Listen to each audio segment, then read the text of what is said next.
ready? Paul, are you ready? You ready? Is everyone ready? Yes, Paul is ready. Okay, you ready? Pam, you ready? Yep. Everybody's ready? Eileen, you ready?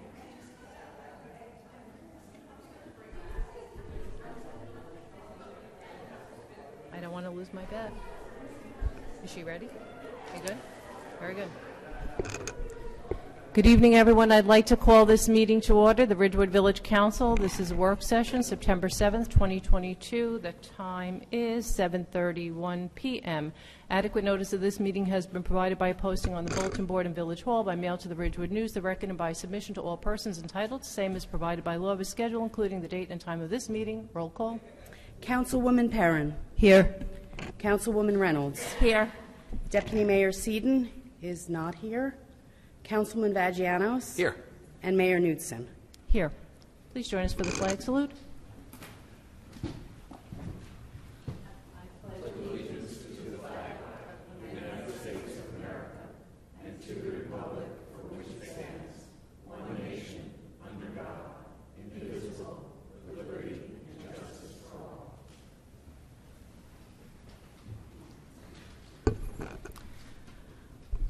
I'd like to ask everyone to join us in a moment of silence in memory of 6-year-old Cole McEwen, who lost his battle with stage 4 neuroblastoma. Cole, 6-year-old, the son of Ridgewood Police Sergeant Kevin McEwen, his mother Stephanie, and sister Emily. So for all the keeping in our thoughts and prayers, family, friends.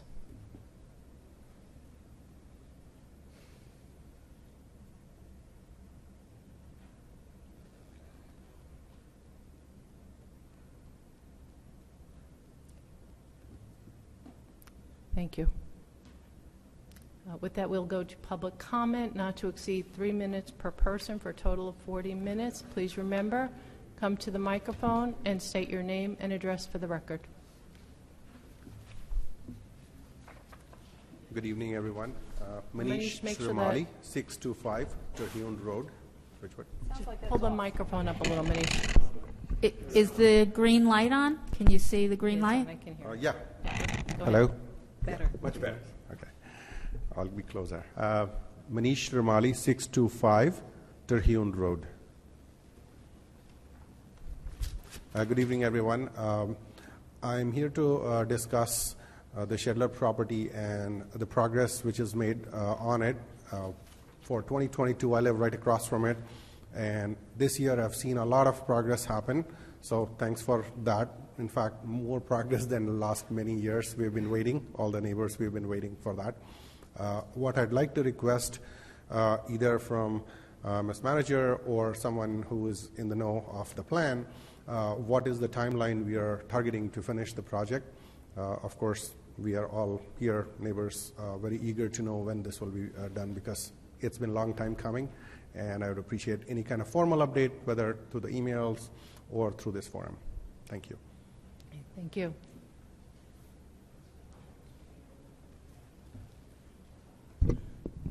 Hi, Ellie Gruber, 229 South Irving. I'm not going to be quite as nice as Manish. Sorry about that. So I'm here representing the Friends of, God bless you. God bless you. I'm representing the Friends of the historic Zabriskie Shedler House. We're disappointed that the final phase of the house has not been completed. We've asked repeatedly for updates, see when it'll be finished. We see nothing on the website. We really hear nothing from our officials except a sneeze, and we're frankly frustrated. As of this afternoon, I rode by. There doesn't seem to, I see people walking around, but I don't see any progress.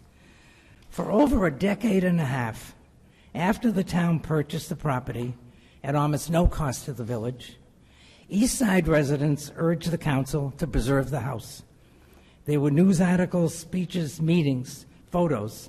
Money was expended by the East Side residents to preserve the house by purchasing more tarp, removing landscaping that would rot the wood, hiring experts to prove the worth of saving the house. These residents spent thousands of dollars just to save the house, because at that time, the council would not. The residents were really brave. Then groups were formed to make certain that the voices of the thousands of residents were heard. Manish was instrumental in starting this group. These tax-paying residents who lost their local school had to cross Route 17 for every meeting, game, or school deserved a community park and meeting place, not just a large playing field. For every game, for every meeting, for school, these tax-paying residents must cross the highway to partake in something that the rest of us can just enjoy in our own neighborhood. In spite of some stiff opposition, and thanks to some sitting here tonight, their request was successful. The house was a perfect place to celebrate a wedding, a birthday, host a community meeting, and soon a new configuration of the park was accomplished. We're grateful that for the past 4 years, a new council and manager made a concerted and successful effort to obtain state and national historic designation, which enabled Ridgewood to receive grants to help rehabilitate the house. This was hard work, and it's really appreciated. But I'm here tonight to express our frustration that the final phase of the house is not done. The outside looks wonderful. The house looks welcoming. But it cannot open to the public because the last phase is not done. But we have asked and written to you in order to plan for this new community center. We've received no update, no word about what's happening. I have to repeat, though, that we're so grateful to you for getting us this far, but please let us know what's happening. We're looking forward to dedicating the house to our late friend Isabella Altano, who by her hard work, her knowledge, her expertise was Ellie. truly the person Thank that you. made it possible to make a house a community home. Thank you, Ellie. Thank you.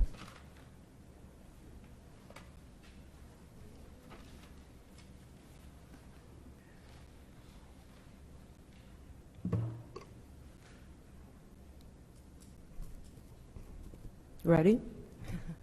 Linda Scarpa, 569 Northern Parkway.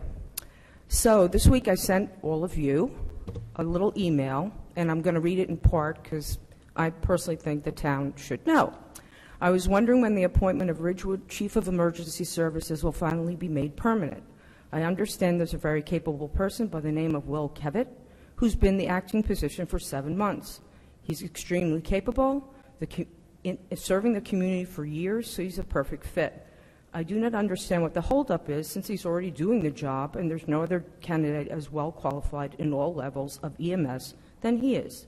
I'm sure you understand the importance of having a permanent appointment to lead Ridgewood EMS in the proper direction to benefit the village of Ridgewood in providing optimal services for our medical needs. We can all agree this should take place as soon as possible. In fact, that is what all our village wants and needs, because I speak to them. The immediate appointment of Will Kevitt would facilitate and lead a well-run EMS department, and this is the best of village as a whole. One more point. It is imperative that all branches of first responders be treated with admiration and respect. The Ridgewood EMS is composed mostly of volunteers who faithfully wish to serve the community and wish to maintain their own department as outlined in detail last year. That said, the Ridgewood EMS must be given equal time to meet with council and present before the village. Since I've been more active in following the meetings, as you all know, I have not seen this where they had equal time with other first responders. The EMS is no less important than the police and fire department and should be acknowledged and, most importantly, be heard. Kindly consider the needs of the village, and I should say that all three departments do work well interchangeably. And when you really think about it, if it's a fire, you want a fireman. If somebody's pointing a gun at you or robbing your house, you want the police. If somebody's having a stroke or a hemorrhage, you want the EMS. They work well together. I just think that they should be recognized as equal as police and fire. Thank you so much. Thank you, Linda.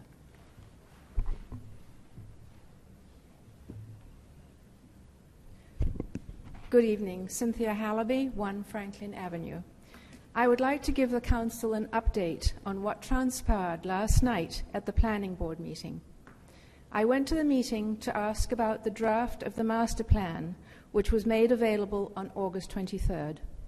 Mayor Knudsen had added a note to residents to review the draft for the meeting of September 20th. So last week, I wrote to Mr. Joel to find out the procedure for sending in suggestions to the draft. My input was that I felt the master plan was lacking information under the community services section, which covers only less than a page, actually. In return, I received a curt answer from Mr. Joel telling me that I should attend the meeting on the 20th. Therefore, last night I went to the planning board meeting to follow up, only to find that Mr. Joel was not there, nor was he included in the roll call, and we did not hear any explanation as to who was going to chair the meeting. The two questions that I had for the Master Plan Committee were, first, if you are indeed interested in residents' comments, why not receive them for your consideration before your meeting on the 20th? Would it not be more efficient, again, if you are interested, to read and compile them in advance of the meeting on the 20th? My second question was, what if a resident, for whatever reason, is unable to attend the meeting on the 20th? What should they do? They will not be able to share the review with you, either on paper or at the microphone. So will you be holding a hybrid meeting?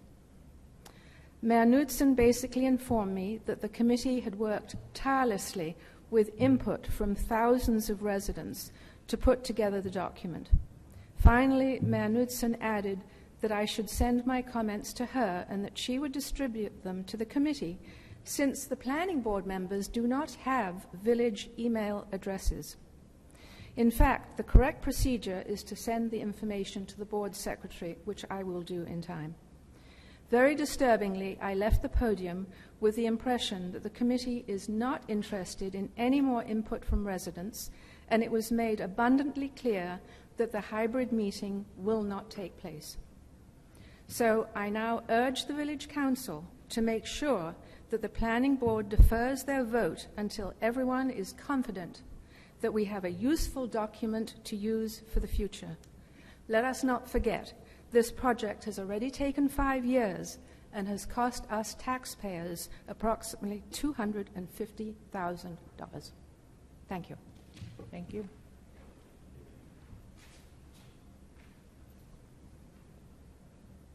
Okay. Anyone else? Right, we will close public comment.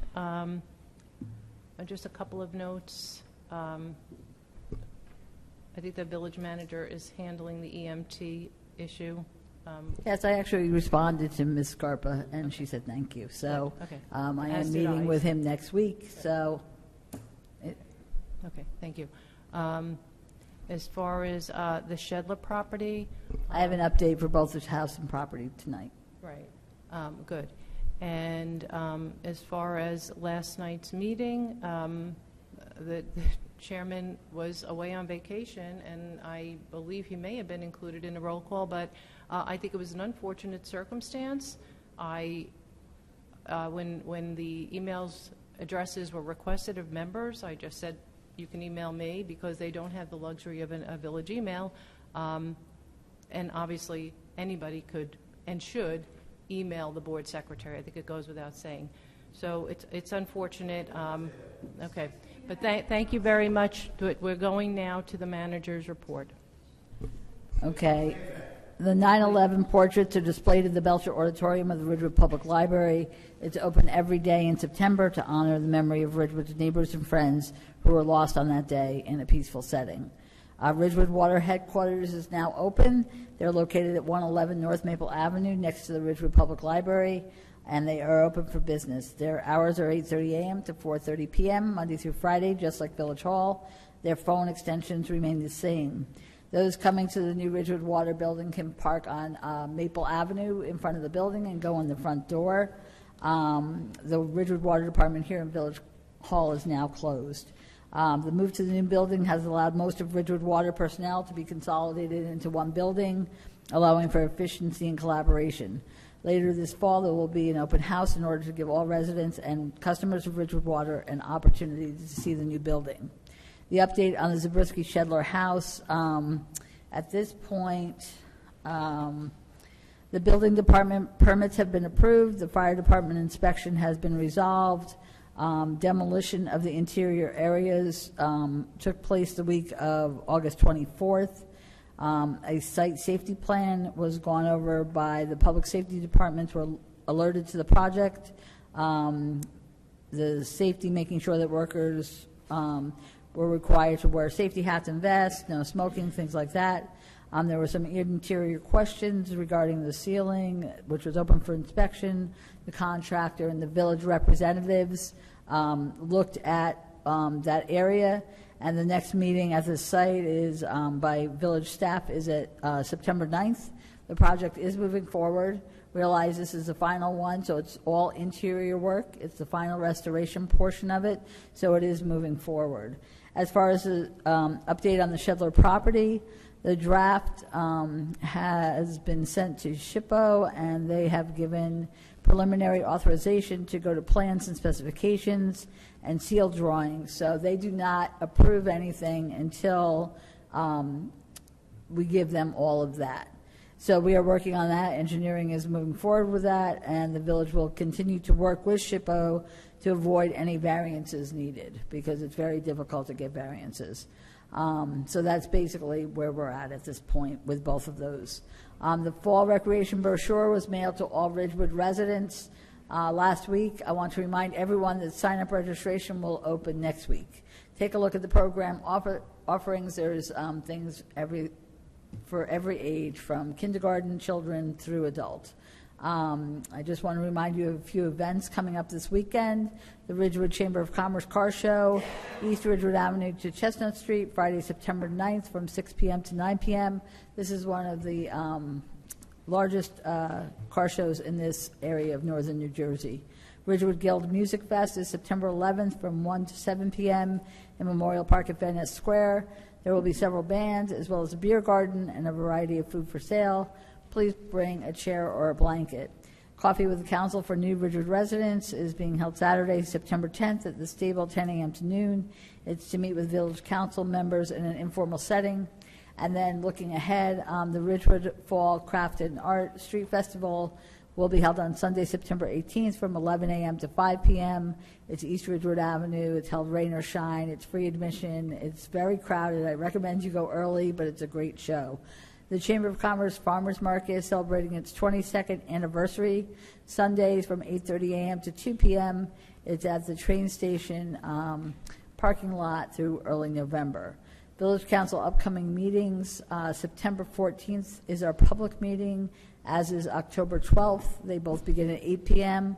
Our work sessions are on September 28th at 7:30, and then in October, our first work session is on Monday, October 3rd, because Yom Kippur begins that evening, the next evening on Wednesday. So we are moving our meeting to October 3rd for our first work session, and that's all I have.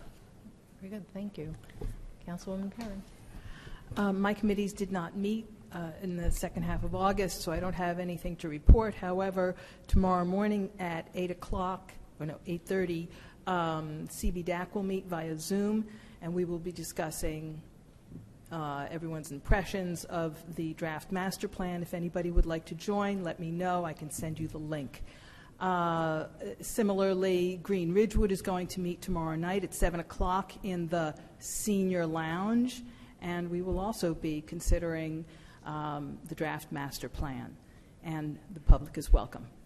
Okay, thank you. Councilman Vagianos.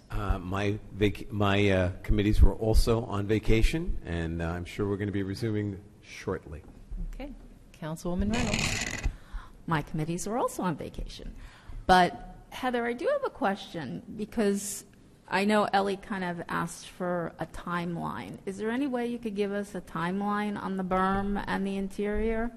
Well, the berm's been approved and the irrigation, so we are working on that. But as far as SHPO, when we send it to them, when we get the plan specifications, sealed plans sent to them, they have 30 days to review. If there are parts of it that come back to us, then the clock stops, and then when it goes back, then the clock resumes again. So, That's for the interior? Oh, I'm sorry. I thought you were Yeah, saying no, the the property. interior. That's The already been interior, approved. We've we hired. don't have, I don't know what the total timeline is. It's usually something like 180 days. I don't know if it's that long. I will find out on Friday, and I'll be able to report that back next Okay. week. All right, but the Okay. berm, they're working on it like continuously, or, because I know for a while they had stopped. Yeah, they are working, and also they have, like I said, we are now working on the plan so we can get the final approval for another portion of the development of the, Right. of the property. Okay, thank you. So first, before I get to my report, I'm just going to say, the berm right now looks beautiful. It just really is coming along. The fencing is up. It really is coming along beautifully. They've done a magnificent job forming that.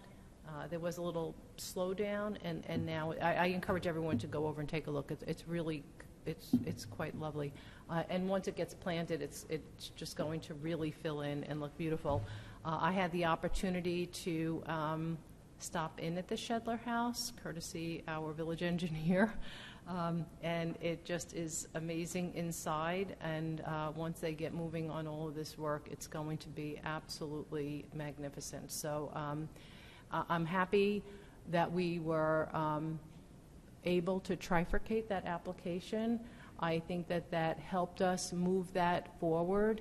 And while the updates and information have been light and almost non-existent, I think that we were avoiding interference in that. And I think, in fairness, that has worked out quite well. So thank everyone for their patience, but it's really exciting. I know, Manish, you see it over there, so it looks great. The planning board did meet last night, right? Yes, not everyone was on vacation, and not everyone is everyone is as forgetful as some. It's not on my notes here, but I'm going to give a quick summary. The planning board did meet last night. We reviewed the TVH redevelopment plan, and that is being referred back to the village council. We also had a review of the empty storefront window display ordinance. That's also coming back to village council as a referral back to the village council. And I think we had one minor question regarding fees or fines on violations, and I'm just going to email those notes to the village attorney so he can look at it, and that will be resolved, I'm certain. And we had one amendment to a site plan. Is it 310 East Glen? I don't know the address. It's in East Glen.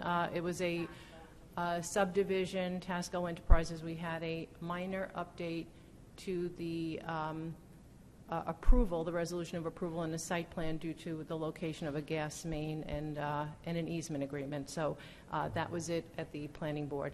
That was from memory, and I think that was everything, right? Good. All right, very good. The Ridgewood Public Library is updating its strategic plan as required every 5 years. Part of the process is asking residents to complete a survey regarding the many facets of the library, use of the library, along with feedback on its programming and facilities. The survey is currently live and will remain active until September 23rd. That's an update. I think somewhere we had written September 19th, but we've moved it back a little to September 23rd. Upon completion of the survey, there is an option to give an email address or phone number to be entered into a raffle for a $100 gift card. So please enter in. I don't know what the gift card is for, but I guess we'll be surprised. The survey will only take a few minutes. The survey can be accessed at ridgewoodlibrary.org/SP survey. So that's strategic plan survey, SP survey, or just go to the library's website and hit the link there. The information gathered may also be used to assess current and future needs as it relates to the fine-tuning of plans for a future renovation project. I want to thank everyone who worked on the survey, to our fellow residents who provided valuable feedback, allowing for a more user-friendly experience. We were able to update the survey and take into account that little bit of feedback. And we want to thank the 800-plus residents who have already taken the survey. We really want to get that to over 1,000, so please don't hesitate. Visit ridgewoodlibrary.org/SP survey. Historic Preservation Commission meets tomorrow night in the Garden Room with only one application, a sign for the Montana Barber Shop, which will be located at 36 East Ridgewood Avenue. We're excited for another grand opening downtown. I hope everyone will welcome Nature Sparkle, located at 67 East Ridgewood Avenue. Visit naturesparkle.com for additional information. It's absolutely beautiful. We've welcomed many new businesses to Ridgewood, to name a few: Thorn and Roots, Evolve, Stretch Lab. Upcoming is going to be Town and Country, with several more busily working on interior and exterior updates and decor. So we're really excited about that. So many new businesses to welcome. Friday's chamber event, the 27th annual car show, is a must attend. Remember, trophies will be handed out, including the mayor's trophy, so I'm happy to be invited back once again to select my favorite car to award the Magnificent Mayor's Trophy, unless it's the Mayor's Magnificent Trophy, but either way, I hope to see everyone on Friday. It has been the summer of love right here in Ridgewood. I've officiated 12 wedding ceremonies right here in Village Hall. We're going to wish all the best to very many happy couples and thank them for their generous donations to local charities. The Gold Star Monument Committee continues its work on the final Gold Star Monument plans for Memorial Park at Van Ness Square. I'm hoping representatives of the committee will be attending an upcoming meeting to share their design with Village Council and to get the Village Council's blessing for placement. It's very exciting. As a reminder, September 25th at 7 p.m. is the National Gold Star Mother's Day and Family event. The day is intended to honor mothers and families who have lost a son or daughter in service to our of the United States Armed Forces. It's a beautiful, beautiful event right there in Memorial Park at Van Ness Square. Hopefully my council colleagues will be joining there, and everyone's welcome. It's really a beautiful, beautiful ceremony. And that is it. So we're going to go back to our agenda for parking. Okay. So our first item under discussion is parking, and it's the shared loading zones in the Central Business District, which shares it with 15-minute meters. So from 6 a.m. to 4 p.m., they will be loading zones, and then from 4 p.m. to 8 p.m. will be 15-minute meters. So that'll be Monday through Saturday. Because of the fact that even though we only meter usually till 6 p.m. on Saturday, it's important that we keep it as 15-minute meters in that loading zone area from 6 to 8 p.m. on Saturday. Otherwise, someone will just pull in and stay for 2 hours, 3 hours. We want it to be so that people can do a quick errand, pick up some food, and also for various food delivery services. So I don't know if you have any questions. I know Councilwoman Perrin had a couple of changes which will be made in the publication, and other than that, this was all agreed to by the council, I think, in July, and so it's been reflected now in this ordinance, and we're hoping to have the hearing on the 28th of September to make it effective about mid-October. And in that way, we'll be able to have people get used to it before the busy holiday season. Okay. Were there any questions? Yes. Okay. First, I'd like to say I'm very excited about this. This is precisely something that is mentioned in the draft master plan as a good way of improving circulation in town. What I would like to get a little bit of a better idea is how will the loading zones be marked so that people clearly know this is a loading zone up to 4 o'clock, and then you have to pay 15 cents. How are we going to get those two ideas across clearly? When the police were here, they were thinking of painting it a certain color. I don't know if they arrived on what that final color was. I'll certainly find that out, and I'll have that information next week. In addition, we'll have a lot of signage, just so that people understand. And, we may also, in the beginning, give out a warning or something, maybe the first couple of, weekends, especially because that's the busiest time. But after that, hopefully people will get used to it and understand why they're there. Thank you.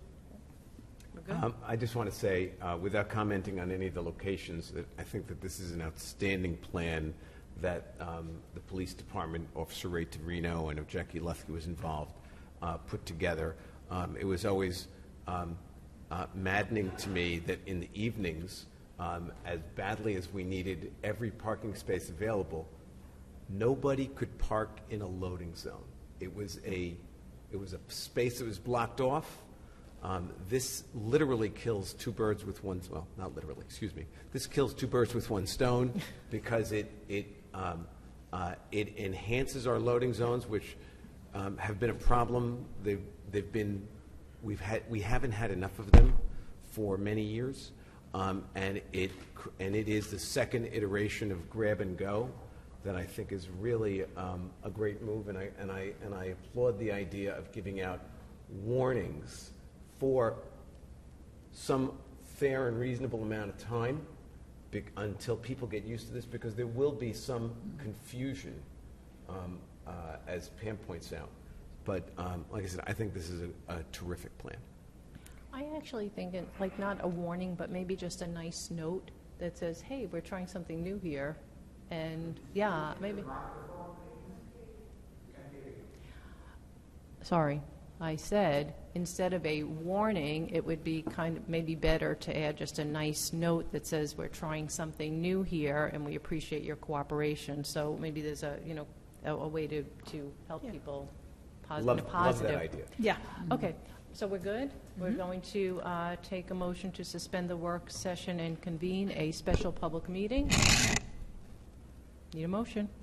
Feel free. Motion to suspend meeting, to adjourn the meeting and No, to motion to Suspend the work session. motion to suspend the meeting and go into special public meeting. I second whatever she did. Councilwoman Perrin? Yes. Councilwoman Reynolds? Yes. Deputy Mayor Seaton is not here. Councilman Vagianos? Yes. And Mayor Knudsen. Yes. I'd like to call this meeting to order, the Village Council Special Public Meeting. The date is September 7th, 2022. The time is 8:01 p.m. Adequate notice of this meeting has been provided by a posting on the bulletin board in Village Hall, by mail to the Ridgewood News, the Record, and by submission to all persons entitled. Same is provided by law of a schedule, including the date and time of this meeting. Roll call. Councilwoman Perrin? Here. Councilwoman Reynolds? Here. Deputy Mayor Seaton is not here. Councilman Vagianos? Here. And Mayor Knudsen. Here. I move the first reading of Ordinance 3921. Second. Perrin? Yes. Reynolds? Yes. No, Seaton. Vagianos? Recused. And Knudsen. Yes, so ordered. The clerk, please read Ordinance 3921 by title. An ordinance to amend Chapter 265 of the Code of the Village of Ridgewood Vehicles and Traffic at Section 265-29 Parking Meter Zones Designated, and at Section 265-72 Schedule 22 Loading Zones. I move that Ordinance 3921 be adopted on first reading and that September 28th, 2022 be fixed as the date for the hearing thereon. Second. Perrin? Yes. Reynolds? Yes. Vagianos? Recused. And Knudsen. Yes. Okay. I move the clerk read Ordinance 3916 by title on second reading and that the public hearing thereon be open. Second. Sorry. Perrin? Yes. Reynolds? Yes. Vagianos? Recused. And Knudsen. Yes. Will the clerk please read the title of Ordinance 3916? An ordinance to amend Chapter 265 of the Code of the Village of Ridgewood Vehicles and Traffic at Section 265-66, Schedule 16, no stopping or standing. Okay. The public hearing is now open.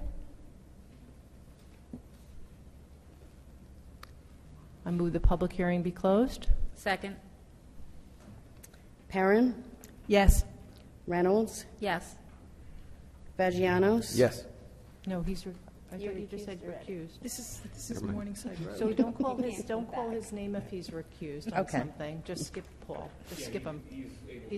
I was able to vote on, I thought that was part of the CBD. So you don't want to be, so vote. He Yeah, can, that's he what can I'm doing. unrecuse Yeah. himself. I Officially mistakenly unrecused. recused. I've got to recuse myself of so many things. myself. I mistakenly recused myself on the Morningside matter. Okay. So wait, And you're so, voting yes. Yes. And Knudsen. yes. I move that ordinance 3916 be adopted on second reading and final publication as required by law. Second. Perrin. Yes. Reynolds. Yes. Vagianos. Yes. Knudsen. Yes. Okay. I move the clerk read ordinance 3917 by title on second reading, of the public hearing thereon be open. Second. Perrin. Yes. Reynolds. Yes. Vagianos. Yes. And Knudsen. Yes, will the clerk please read the title of ordinance 3917? An ordinance to amend Chapter 265 of the Code of the Village of Ridgewood Vehicles and Traffic at Section 265-36, parking prohibited certain hours. The public hearing is now open.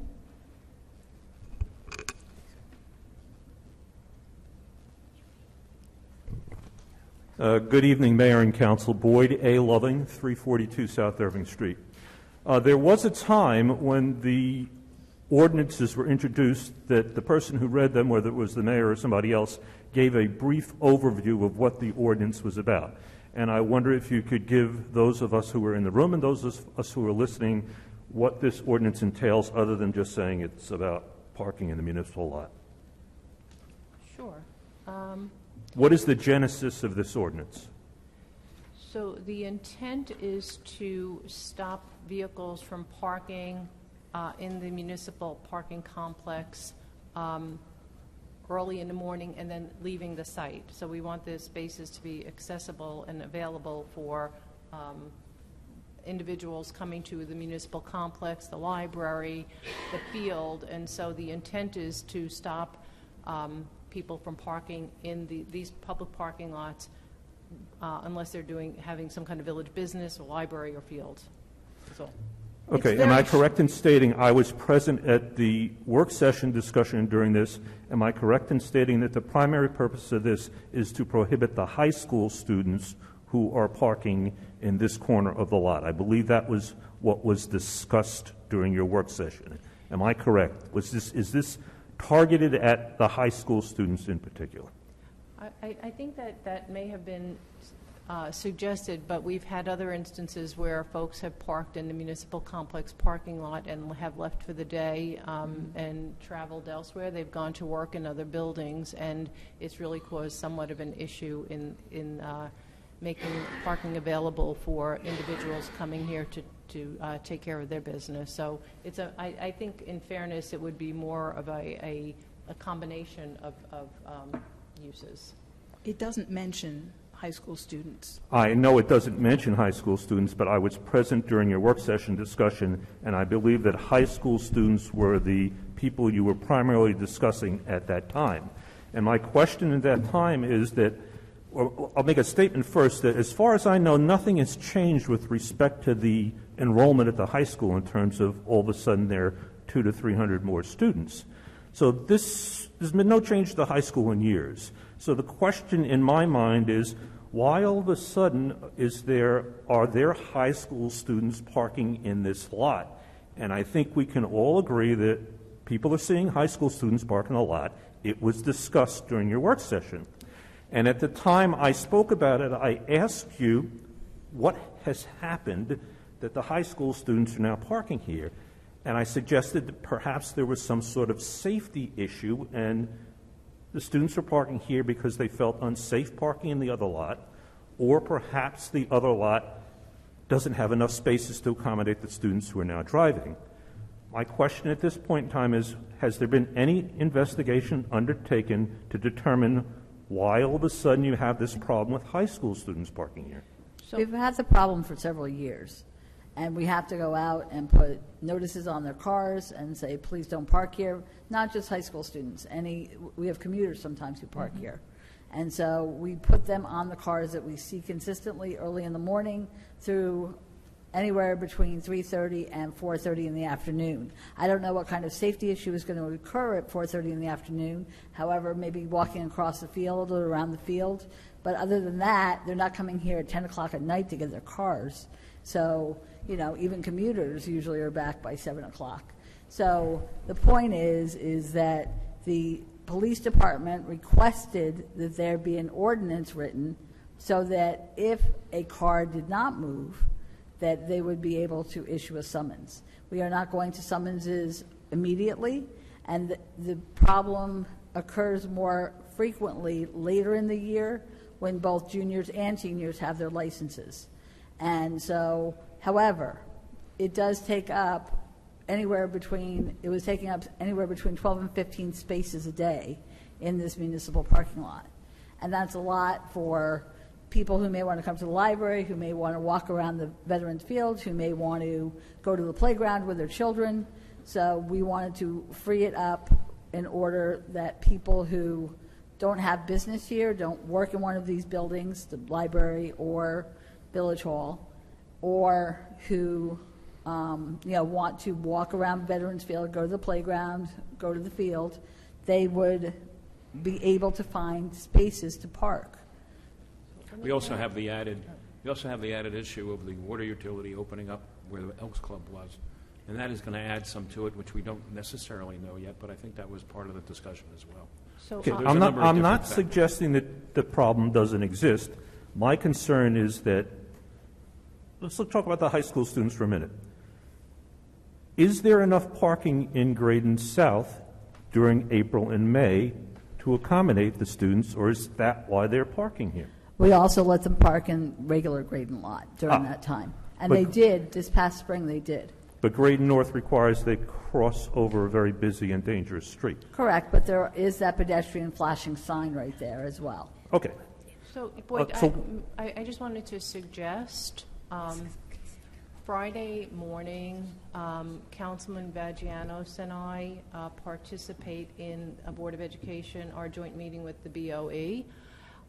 We can certainly raise this issue as to whether or not it's a concern, safety concern, whether or not there's adequate parking, and how we can help facilitate additional parking where needed. So, and we can certainly raise the question about, I know there was safety concerns a while back with something, and I remember it distinctly.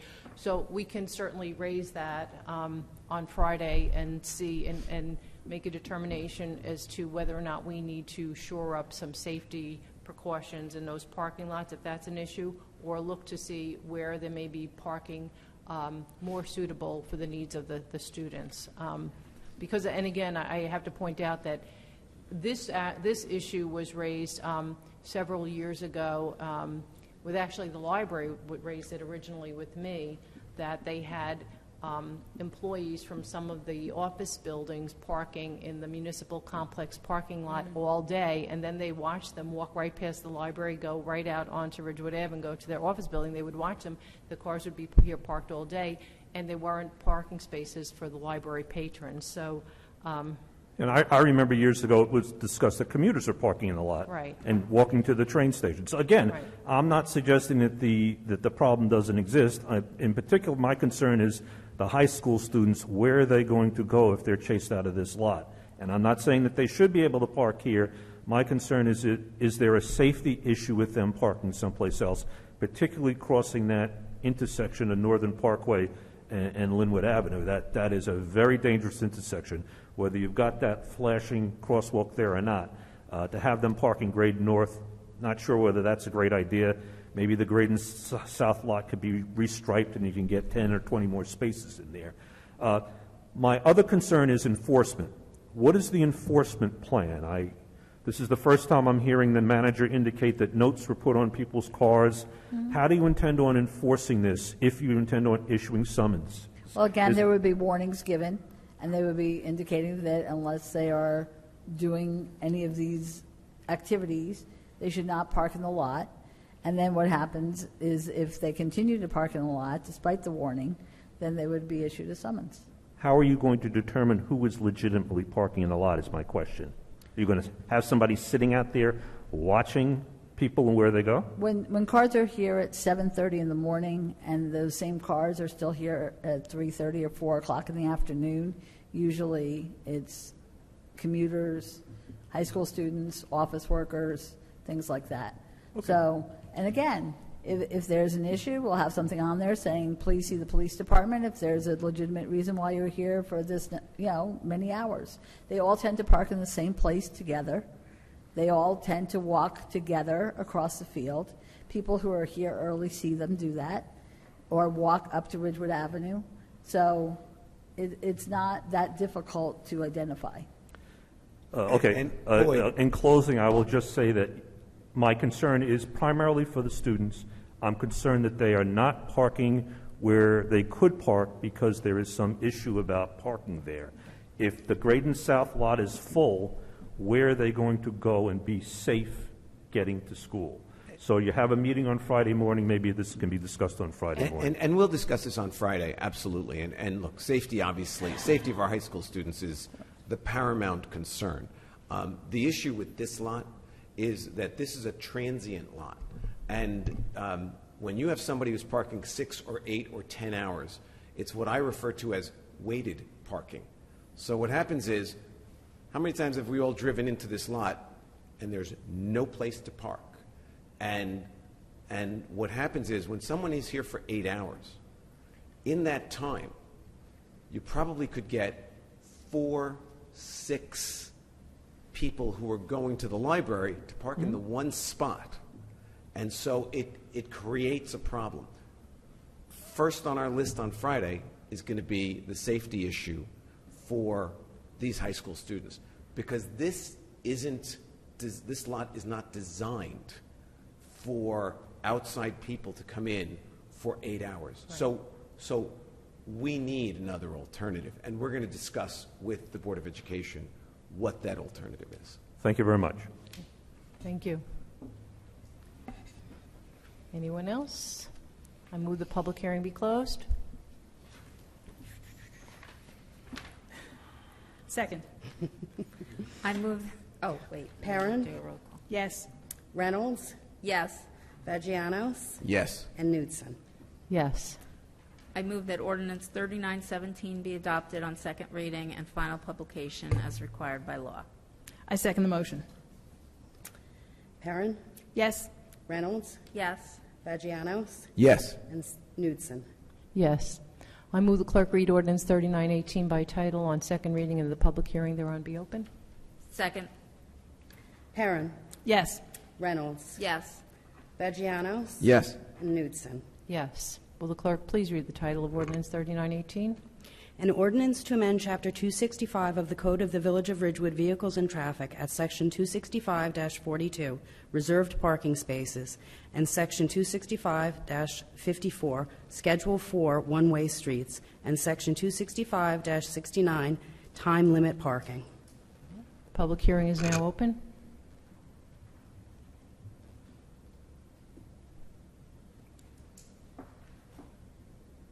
Boyd A. Loving, 342 South Irving Street. Is this about the Ridgewood water parking? Okay. For transparency purposes, I was against this from the beginning. I'm still against it. That building, 111 North Maple Avenue, existed for years.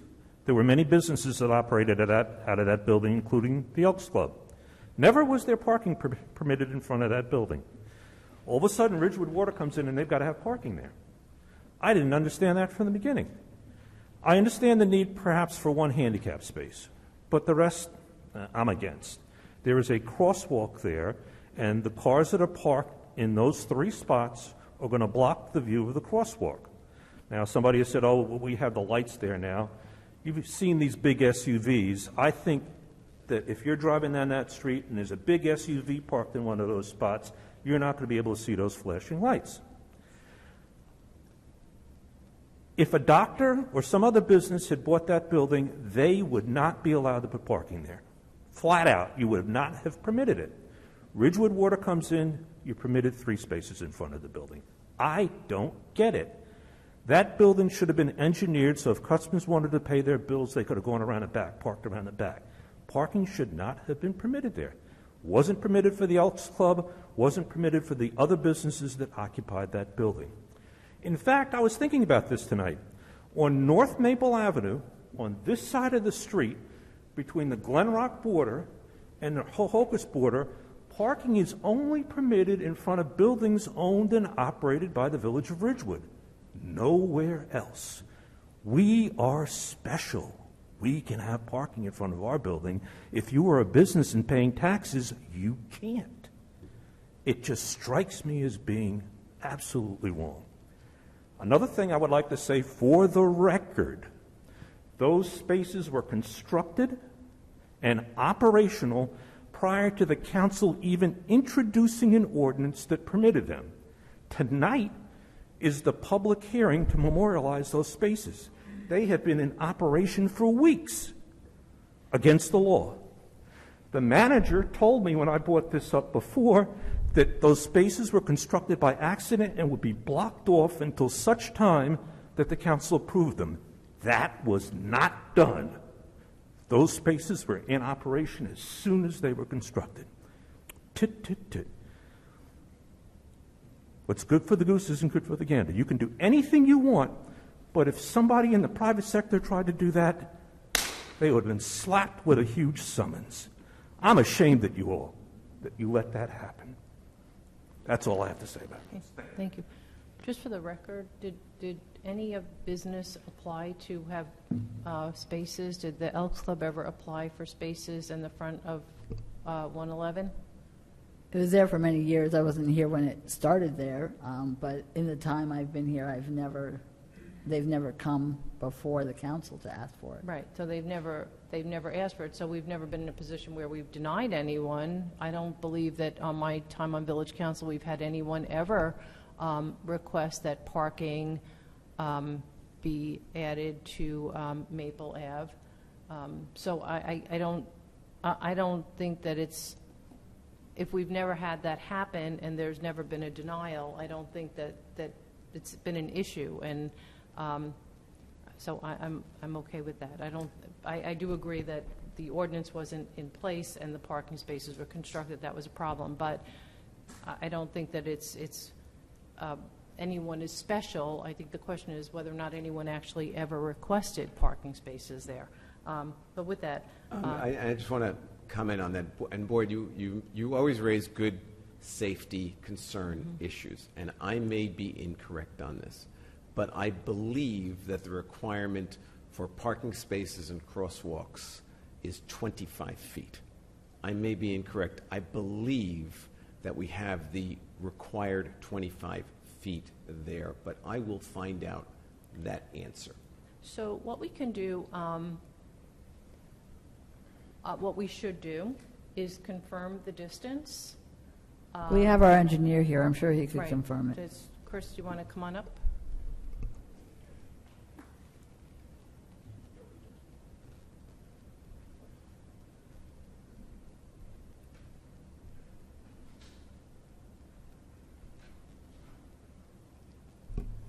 Good evening, Mayor and Council. So it's usually a 25-foot setback from crosswalk to a parking space, as Councilman Vigiano said. There is ample sight lines. It is a 25-mile-an-hour zone in front of the Elks Club, all along Maple Ave. Additionally, as was also mentioned, we have the pedestrian-activated flashing warning signal to, again, assist motorists in realizing there's a pedestrian about to initiate a crossing movement. Okay, all right. So you're satisfied with the response? Oh, Okay. Yeah. if it comes from Chris. Okay. Okay. Yeah, so I'm comfortable, and maybe we could just have maybe Sergeant Chuck go out and take another look at it, make sure he's comfortable. But thank you.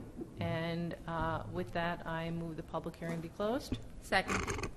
Perrin, Yes. Reynolds, Yes. Vagianos, Yes. Knudsen. Yes. I move that the ordinance 3918 be adopted on second reading and final publication as required by law. Second. Perrin, Yes. Reynolds, Yes. Vagianos, Yes. Knudsen. Yes, and I also just wanted to add one comment, is that this was a site plan that was also reviewed by the planning board, if I recall. So the planning board also reviewed this site plan, and very thoroughly, I might add. So I just want to add that last comment. I don't recall when it was, but I know we did. With that, we'll take a motion to adjourn the special public meeting. Motion to adjourn special public meeting and reconvene work session. Second. All in favor? Aye. Anyone opposed? Nope. Okay. With that, we're back. Okay. Our first item on this meeting is all Ridgewood Water. I'll have Mr. Calby come up if there are questions about any of the items that he has.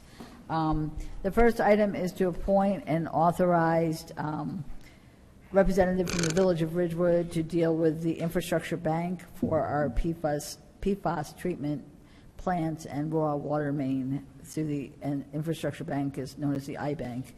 That would be Mr. Calby as Director of Ridgewood Water, and this is a resolution appointing him is required in order to get the funding, and Mont McDonald will assist us in obtaining the funding for the PFAS projects. Anyone?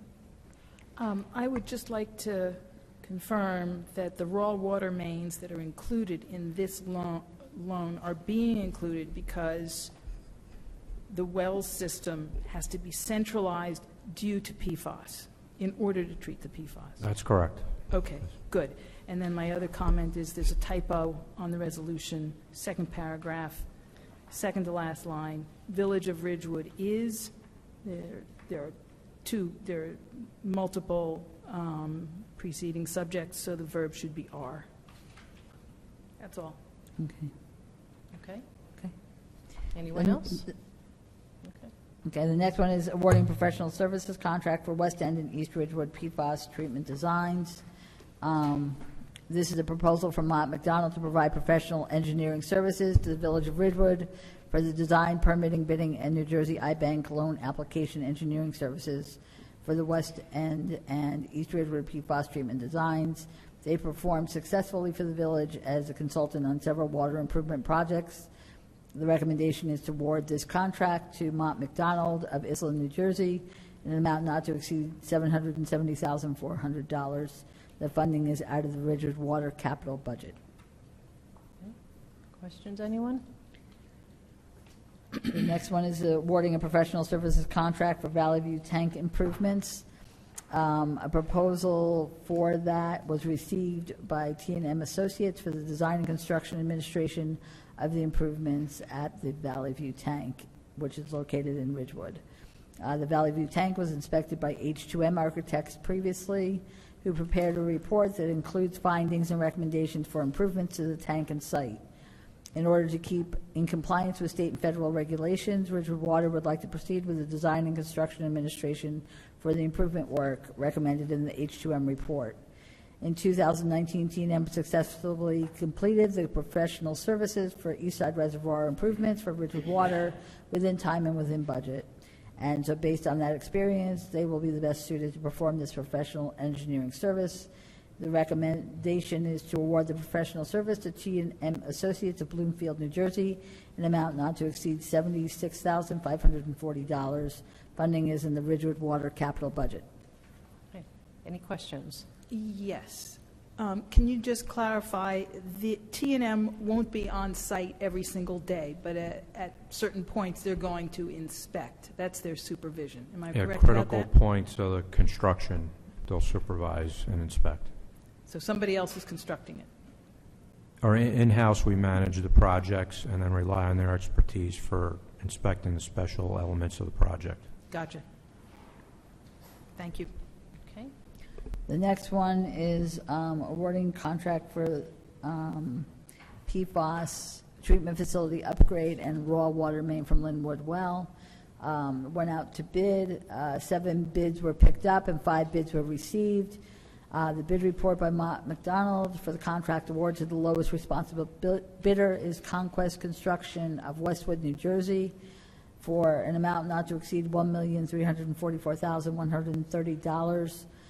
Mont McDonald is the engineer of record for the project, and they prepared the construction documents and reviewed all bids. The funding is in the Ridgewood Water capital budget. It recommends, the Ridgewood Water PFAS Planning and Treatment Study recommends that the Linwood well be piped to the car treatment plant in the village of Ridgewood. The car PFAS treatment plant was activated in September of 2019. Additions and modifications to the existing plant and the construction of the raw water pipeline to convey the Linwood flow to the plant are necessary to complete this project. The Linwood well is currently inactive and can only be operated when the well is connected to the new treatment in operation. The well will afford the utility up to an additional 600 gallons per minute of capacity. Okay, any questions on this? Anyone? No? I just want to thank Ridgewood Water for moving this forward. This is a big step. One of the 12 plants getting actually constructed, and I guess this is the second one that's going to be finished. And this is such important work, and I'm really glad you're shepherding it and always pushing to get it done. Thank you. And I echo Pam's comments completely. Absolutely. Okay, the next one is an additional award for servicing and repairing of portable water pumping facilities. On November 10th, 2021, a 2-year service contract was awarded to William Stadoff, Company of Flemington, New Jersey, for servicing and repairing of portable water pumping facilities not to exceed $500,000. At this time, an additional $175,000 is required for additional services to complete the 2022 contract year. The new 2022 service contract total will now be $675,000. He's recommending an additional award of $175,000 to William Stadthoff Company of Flemington, New Jersey. And were there any questions? Rich, what were the additional services? So every year we set out this service contract with an idea of what regular work we want to do at the wells. You know, some regular maintenance, cleaning of wells, you know, updating equipment. But then, of course, there's emergencies that come up. Pumps break, wells fail. That's the additional work that then requires us to provide additional money to meet that need. Got it. Thank you very much. Okay. Anyone else? And as I just want the public to know this, so that that our unit prices are going to remain the same. Correct. By adding this to this contract, we get the same unit prices as we had before, instead of going out the contract and risking higher prices. Yes, we're just appropriating additional money to get more work done. Thank you. Okay. The next item is leak detection services. On June 8th, the Village Council awarded Resolution 22-185 for leak detection services in the amount of $39,750 to Astera. We found out later that Astera does business as Utilis, Inc. So we need to redo the resolution with the proper name of the vendor, and it's for the same amount. It's just really to change the vendor name. And we will rescind Resolution 22-185 in that same resolution. Okay, got it. Okay. Anyone? We're good? And the last item in Ridgewood Water is declaring a Ford F-450 surplus property. It was taken out of service in July of this year due to the need for excessive repairs. Although the number of miles is 56,006 miles, the engine hours equates to 229,775 miles. So, and there is a estimate for repairs at $17,180, which wasn't worthwhile to do based on the age and mileage engine hours on this vehicle. Okay.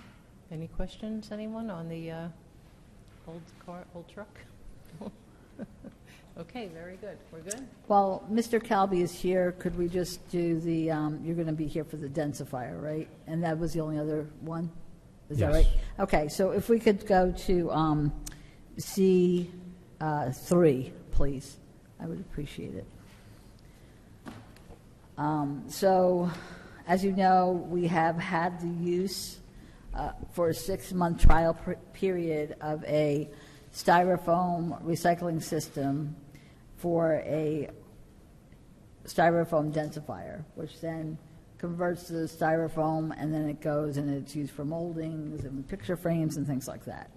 So we've used it for 6 months.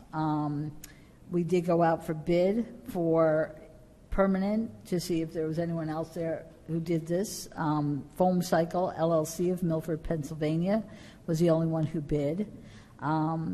It's not to exceed $68,500. It includes the densifier, it includes some metal weather-resistant container, metal foam collection recycling bin, the foam densifying machine. The funding is in the capital account. We do have to do more education. We're aware of that, as you know, we know that many times it's put out for bulk pickup. Once we buy this, we are probably going to get tags, which will leave the hard styrofoam at the curb with indication that they must be brought to the recycling center to be put into the densifier. We did take our first load over to the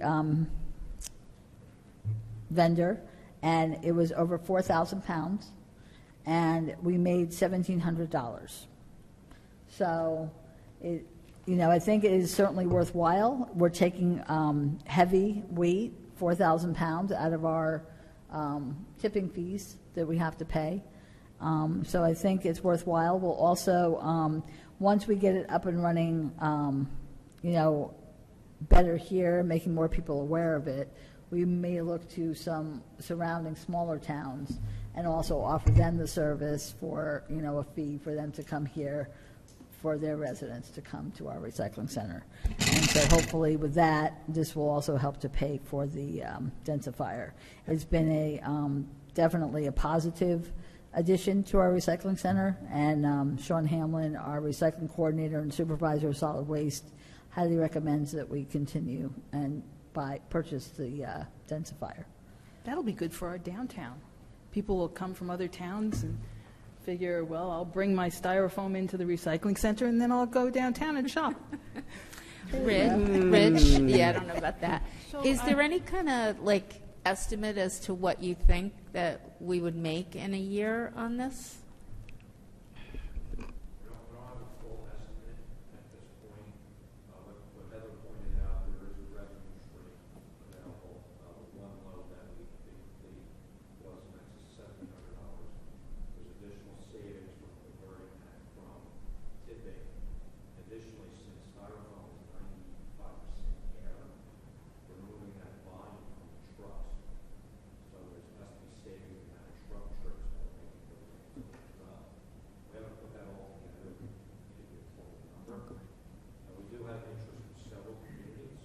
Oh, that's good.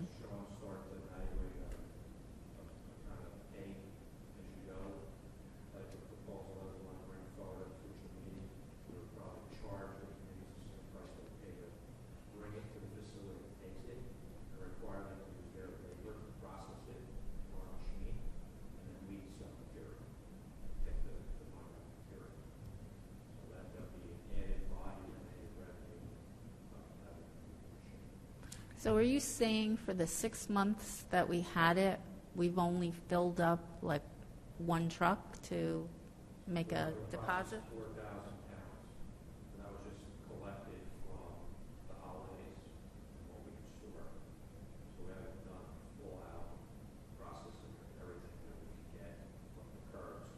Like we have to have ordinance to require residents to do. Right. No, I think we need a all-out campaign to bring this type of styrofoam to the recycling center. What are our current tipping fees? What do we pay a ton? About? I know it fluctuates. $80 and change. So the real savings for us is in manpower, trucking, time, because 4,000 pounds of styrofoam is a lot of trucks to get it there. And this 4,000 pounds of process, if we didn't process it through the densifier, it would have been trucked, and it was almost paying $85 a truckload, and a 30-mile trip. So we get probably about truck wear and tear emissions. And what is this styrofoam used for? So the company we're currently bringing to uses it to make it's sold for house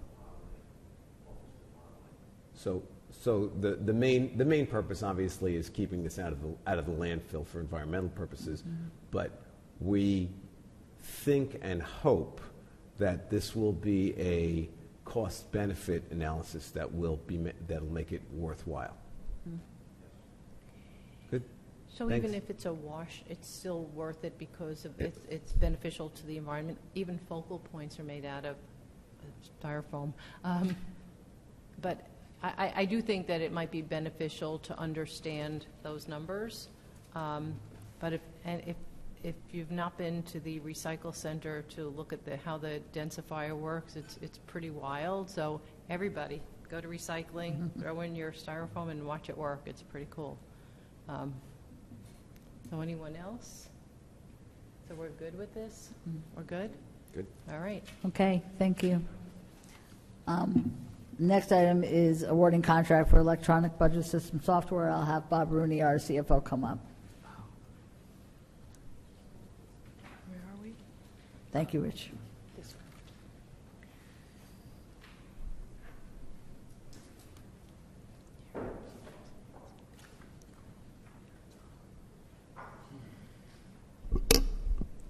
Good evening. Hello.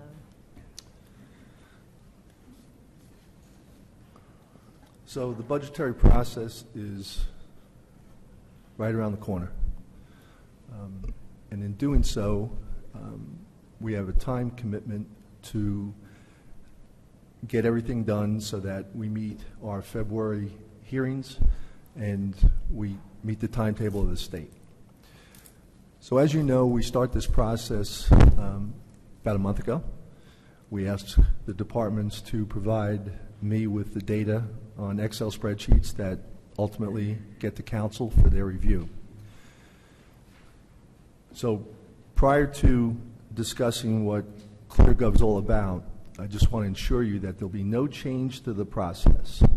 We will still ask the departments to accumulate the data. We will still present it to council before discussion with anybody else. We'll let the departments come in and make their presentations to you.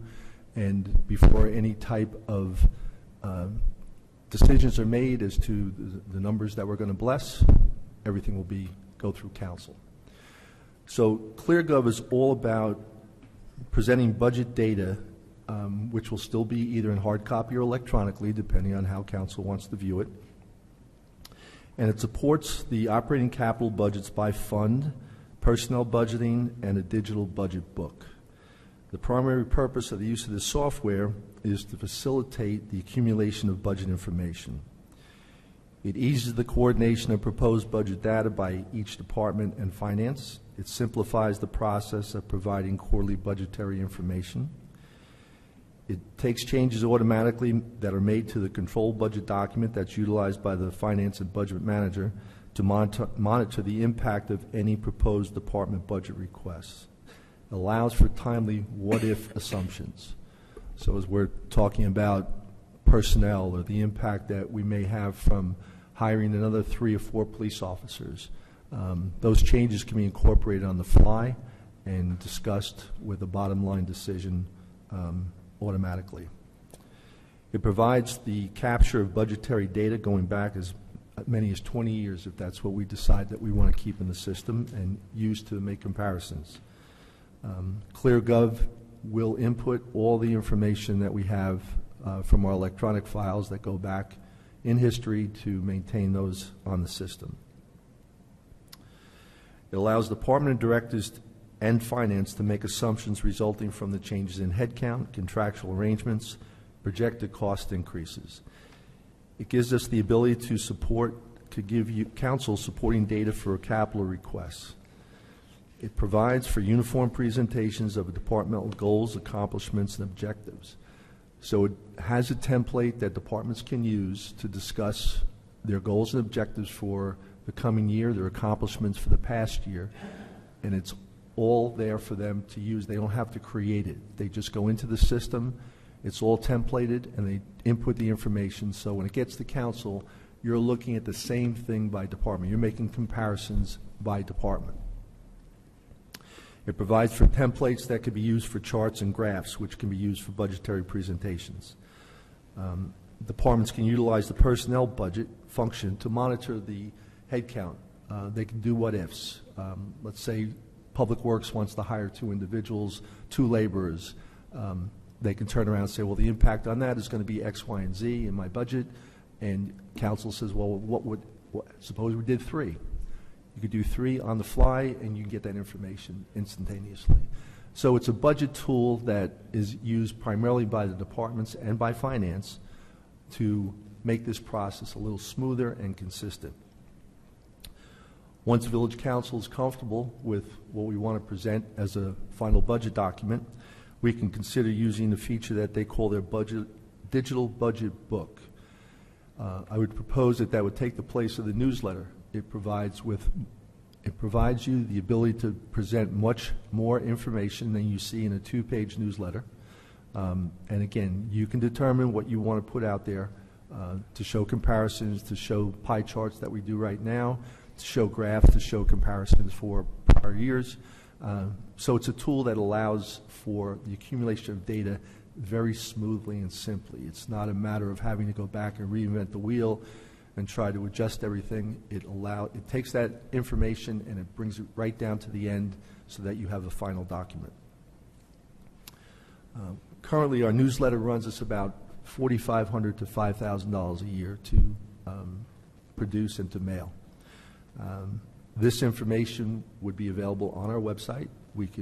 Whatever we decide is going to go in there for newsletter information can be posted on the village website and can be accessed that way.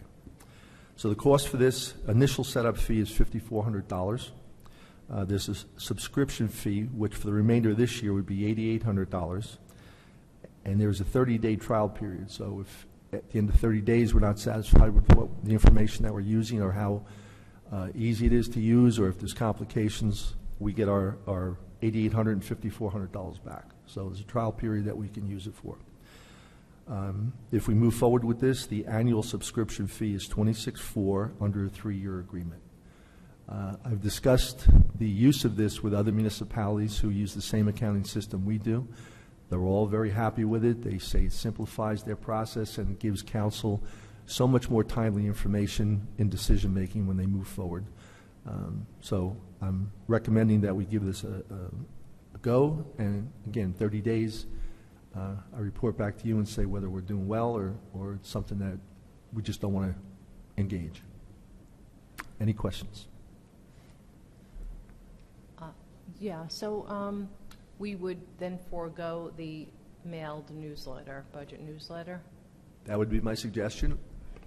So, it just strikes me because we have, believe it or not, many folks who don't use computers. They rely, or they just like to have that paper in their hand. They keep it handy. It's just one of those things. So that's the first thing.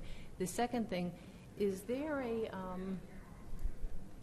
a sample copy or a link to one that we can access to review? Because what's provided here as a sample is really just demographic data that's available on citydata.com, any one of those websites. So I think that for me, I think I would want to see a little bit more information in the copy that we were provided. It just seems a little bit light and not.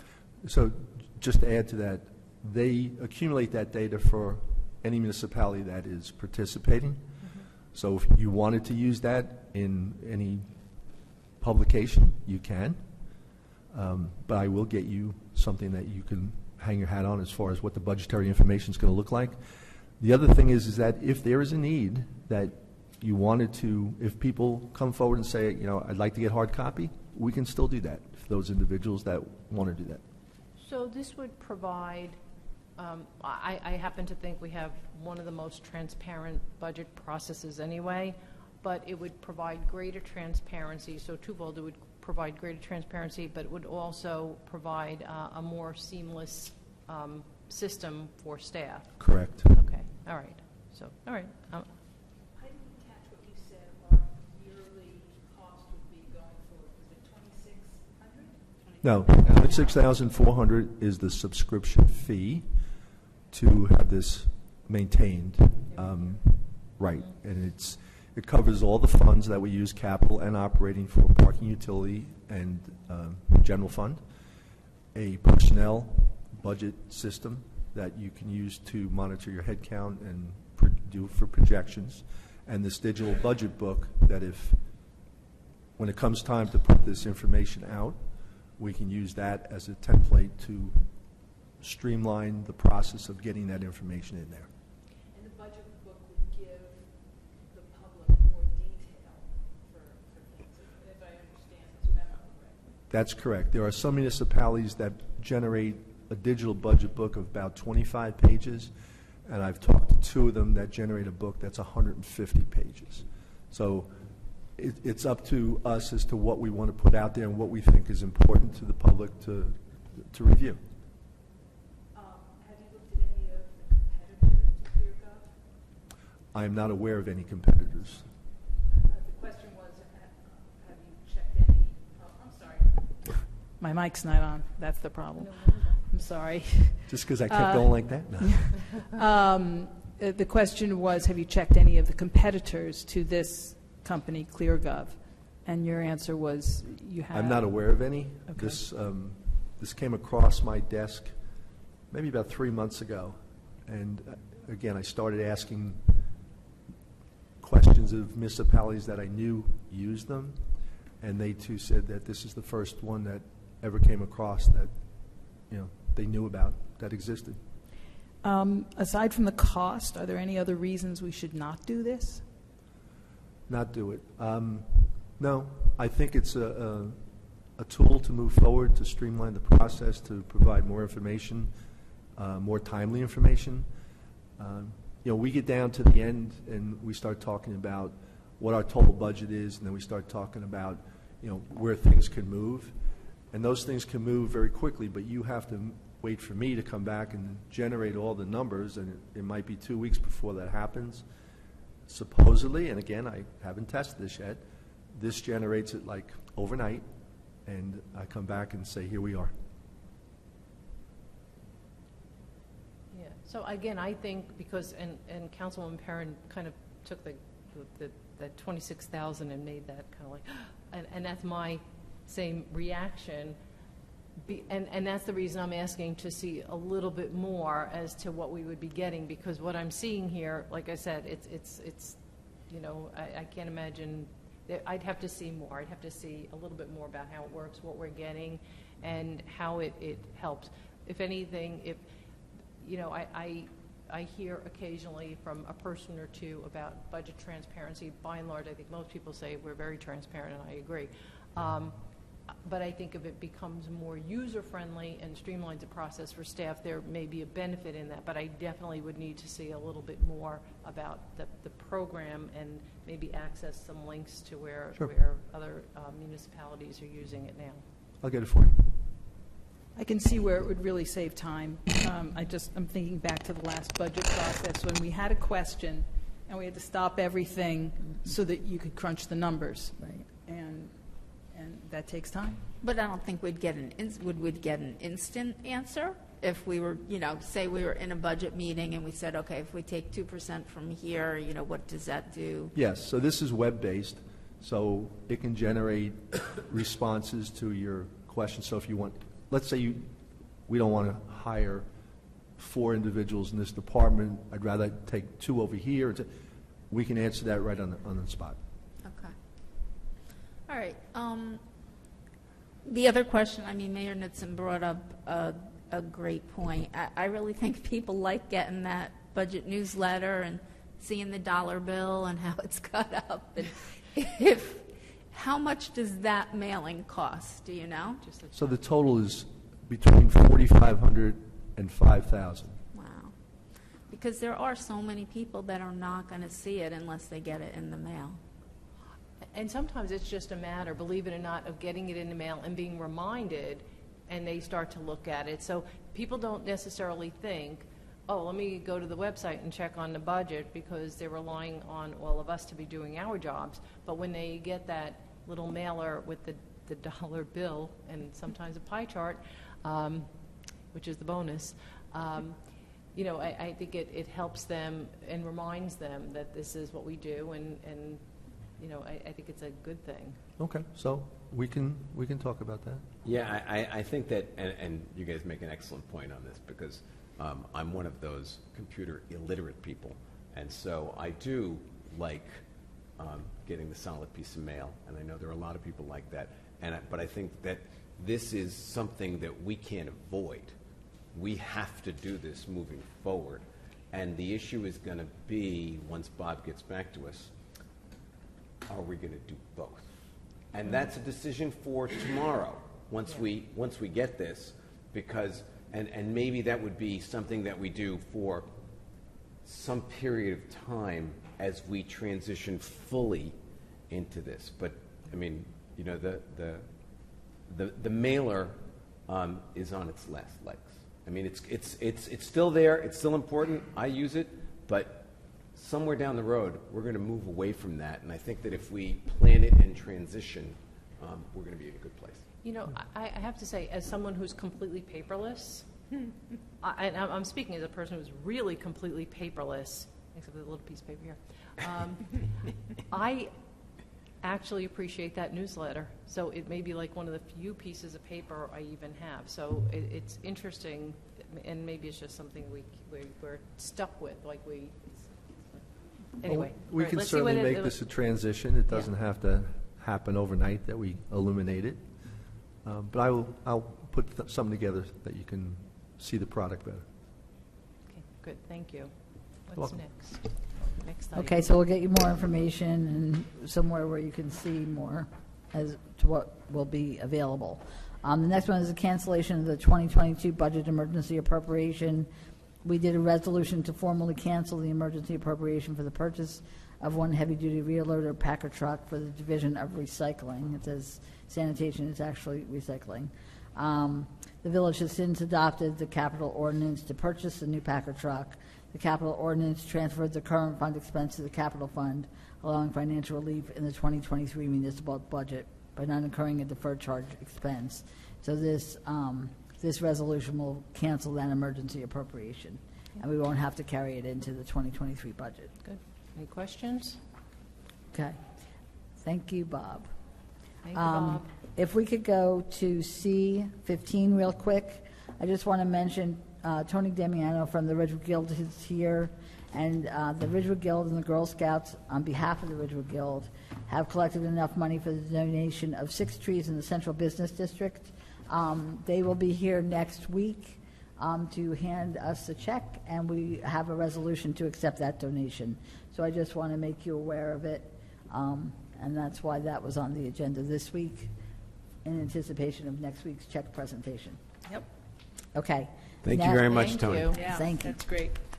The next one I want to go to is D1, because we have Yendi Anderson here, who is with our engineering division, and she knows everything about our tree replacement program, and I'll have Mr. Redishauser come up as well, and Declan Madden is here as well, and I'll have them all come up for this presentation, because I think we had been asked to provide various information, such as, how many trees are replaced, how, what happens, and I didn't introduce, Declan Madden is our arborist in our Parks Department. So he works very carefully with engineering to, and then he evaluates the trees, sees if they're dead or dying, evaluates the root system, sees if the roots can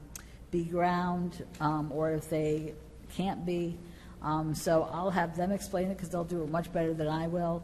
The other thing I do want to mention is that we had considered possibly doing rubberized sidewalks. Unfortunately, I didn't realize till this evening that you didn't get that back up, but it was given to you this evening. And so I just want to make you aware of the fact that we did reach out to a vendor. The information is here. The prices are quite expensive, because it's a small group of sidewalks that they quoted prices for. If it were a larger project, certainly it may be more affordable. And it also gives information about how it's, done with gravel on the bottom and then a thickness of a product which is porous, which is important as well. So it's just something to consider. And but I will turn this over now to Yendi and Chris and Declan. Why don't you explain like the whole process of how this comes about, starting possibly, Chris, with your department identifying trees that have uplifted sidewalks and then the letter that goes out. Okay. Good evening, Mayor and Council again. I'll start a little bit earlier in the process.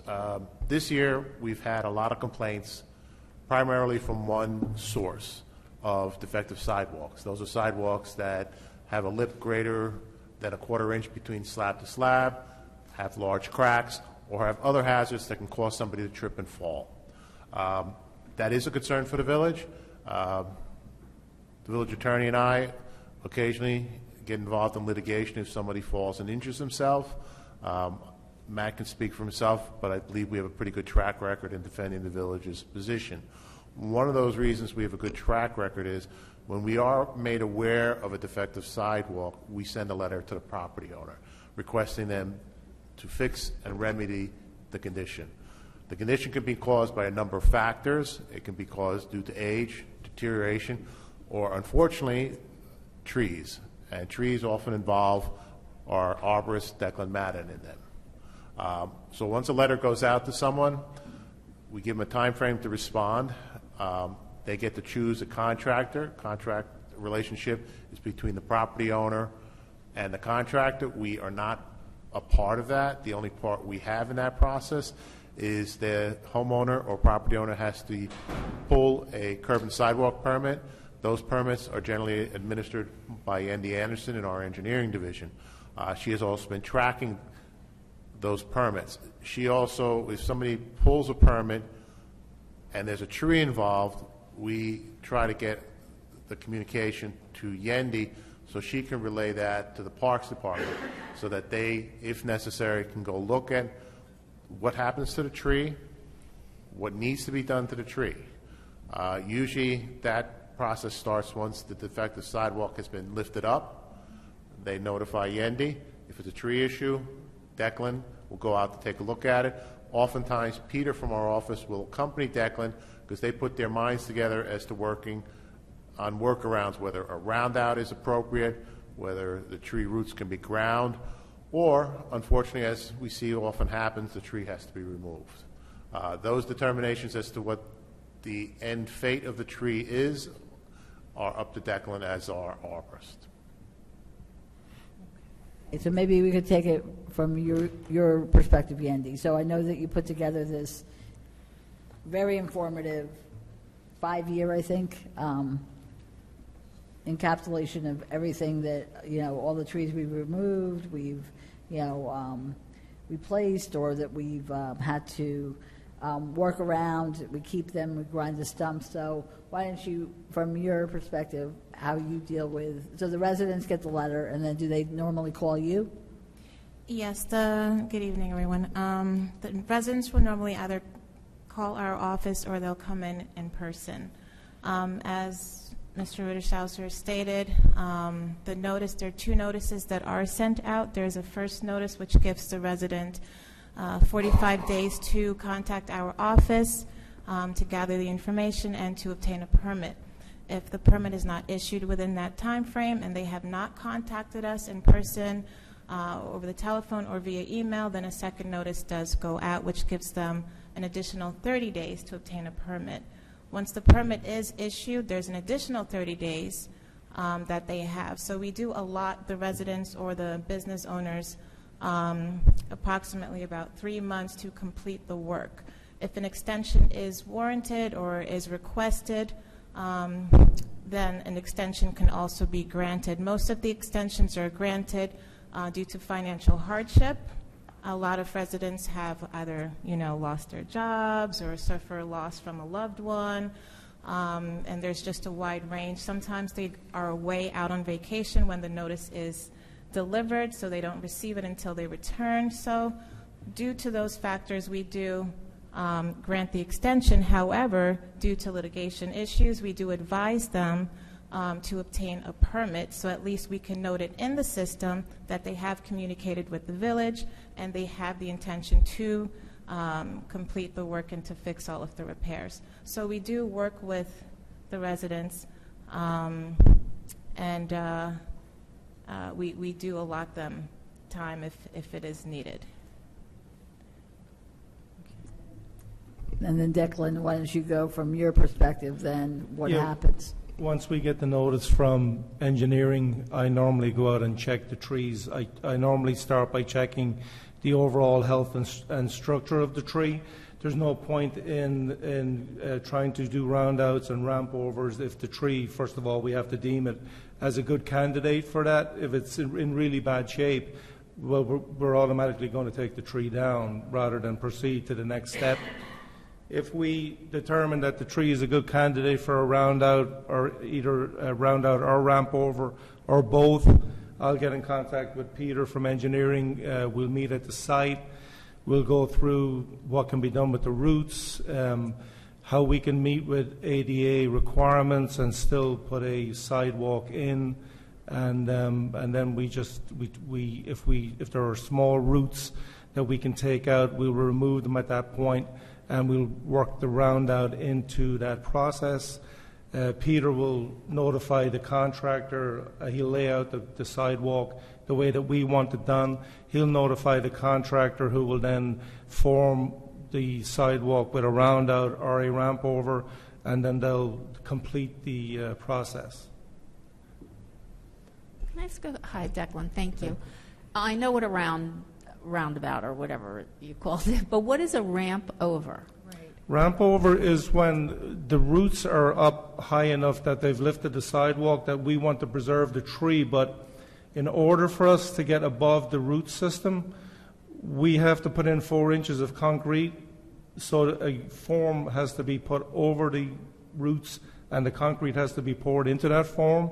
So in order for us to maintain a 5% grade, which is required by ADA, we have to actually remove more sidewalk slabs than it is normally required just for the tree to gradually bring that sidewalk up and maintain that 5% slope.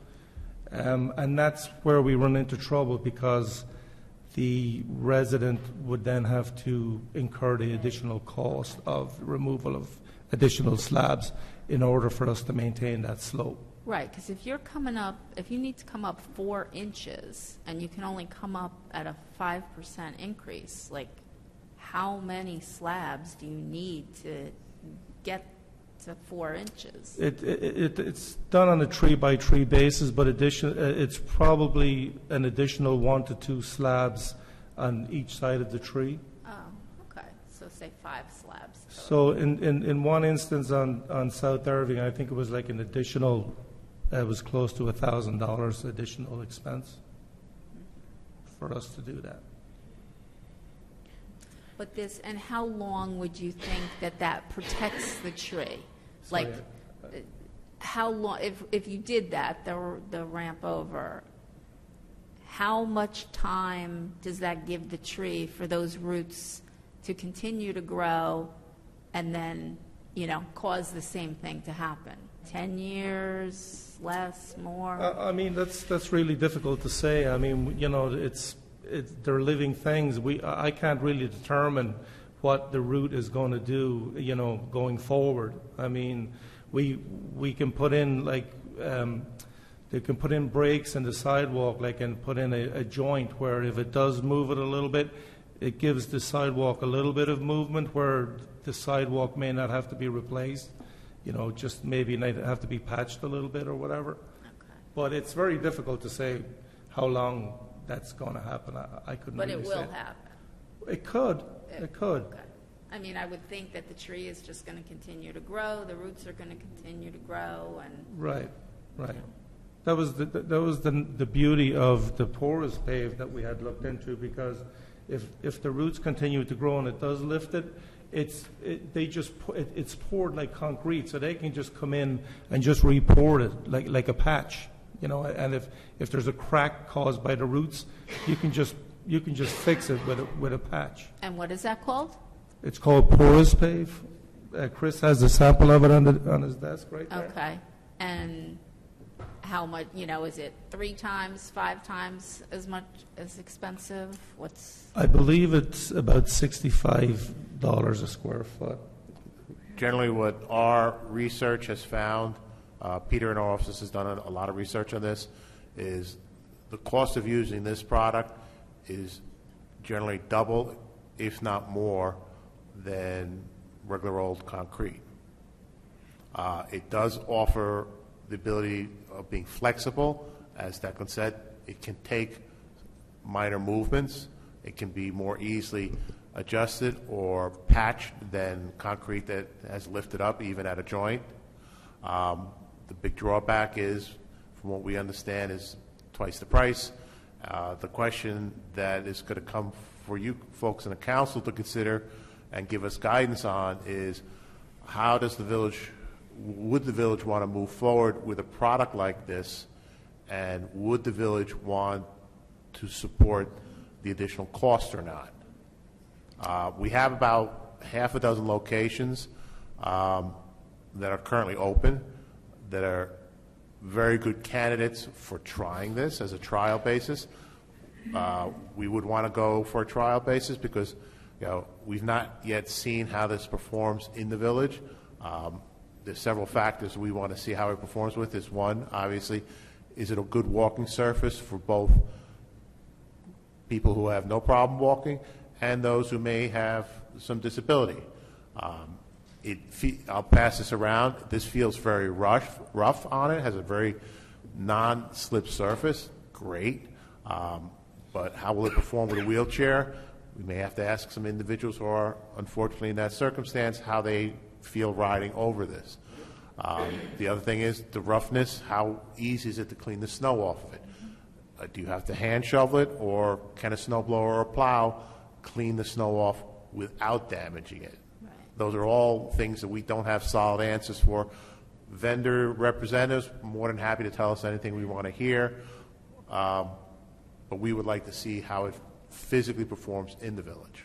Do we know of any other towns that, can we go and look at this anywhere? I don't know of any. I'd have to ask Peter if he's done any research, or ask the manufacturer's rep for some locations to look at. Okay. And then the last question, does it come in like a concrete color? There's several different colors. It comes in a number of different colors. The colors, as they describe, it's 8 colors. It comes in black, blue, brown, cypress. How about concrete? Gray, green, redwood, and tint. You have to recall that concrete can be tinted. Okay. We've done a couple of projects in the village where we've had to tint concrete, generally in accordance with requirements from the State Historic Preservation Office. Like when we built the ADA ramp into the Graydon Pool, that concrete had to be tinted to match the sand, and the SHPO representative signed off on the tinting additive. Yes, it can get complicated. Here. Certainly can. So I have a couple questions, but first I have to say, amazing job, Yandy. Yes. It's like an amazing chart and research. So thank you. Thank you. And it's just, the color coding is just like my favorite, because I like to color code everything too. Really nice job, Yandy. Thank you. So a couple of questions. I just want to ask, at our last meeting, the deputy mayor stated that X number of trees had been preserved as a result of roundouts. I don't remember the number he said, but I just wonder if anyone has that. He did say a number. I recall him saying, oh, this is like that rubberized material, huh? I mean, it's pretty Is it cool. like made from tires at all? I believe it's a combination of probably recycled rubber tire material, like crumb rubber. It does have a stone aggregate mixed in it. It is very porous. Water drains through it. That can be beneficial for stormwater management. It can be beneficial for trees. The flip side of that is, as we know with porous pavements, is those pores can get clogged with fines. So the question would become over time, do you need to literally vacuum clean it? Wow. Because with certain porous pavements, asphalts and stuff, they do require to use a vacuum sweeper, not just a broom sweeper, to get the fines off it to maintain the porosity of the material. Sorry, go ahead. Yeah, so I just want to go back to my question. So do we know how many trees were saved as a result of roundouts and/or ramp overs? Yes, as of the information we had in our office today, we removed 21 trees and we did roundouts on 33. So we're actually saving more trees than we're taking down. And then what about on ramp overs? There was only 2 instances where we came across a round-out ramp-over combination. One was on Godwin Avenue. The resident incurred the extra expense, and we completed that installation and saved a red maple. The other incident was on South Irving, and we were instructed to look at alternative sidewalk products. Hence the porous so that's pave. what this is about here, because we have some South Irving folks here. Right. So, and then we have to go back to the issue that we know a slab of concrete is X amount of dollars, and people have their sidewalks replaced all the time, and then suddenly we have folks that they're looking at preserving a tree, and in order to do that, it's an incurred expense of the roundout, which evidently is significantly more expensive than just the straight sidewalk or the ramp over.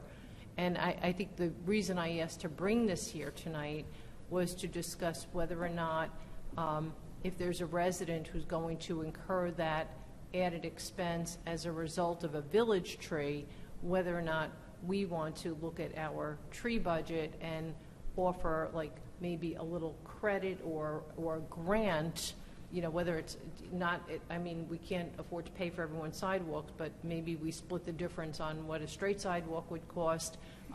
Let's just say a straight sidewalk, and I'm going to make up a number, it was $500, but to do the roundout was an extra $500. Maybe we split that difference with the homeowner. I'm just trying to figure out, because we understand that these are unusual circumstances when you get to that roundout, although I guess in these other 30 circumstances, people they did it because they wanted to preserve the trees.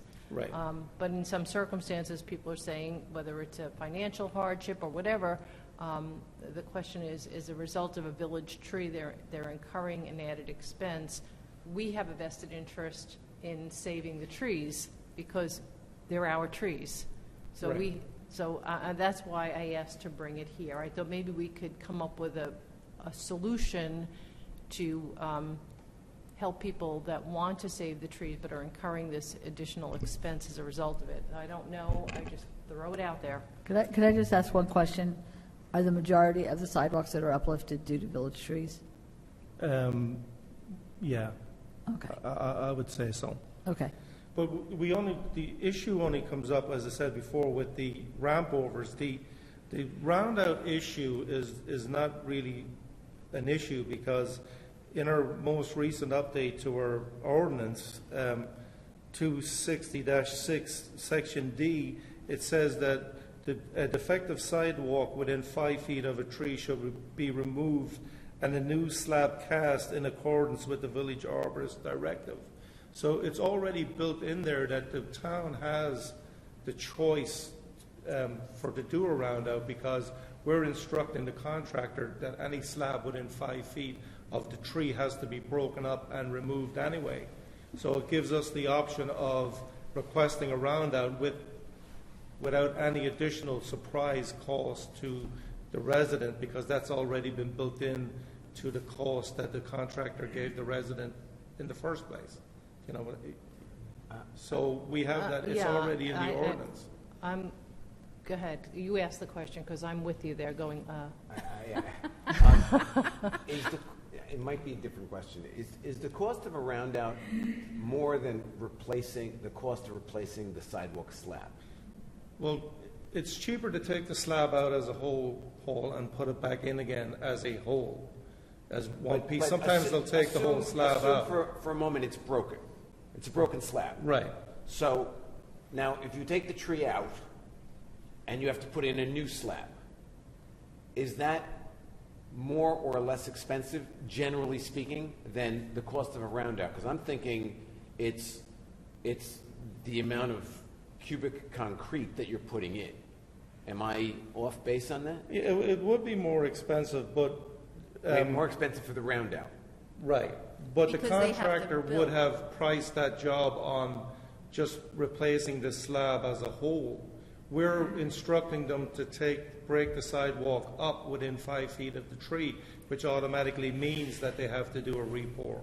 So the resident wouldn't be given any additional expense to do that. And do we have a guesstimate as to the average cost, just so we have some clue of what one of these things costs? And I'm sure it obviously varies.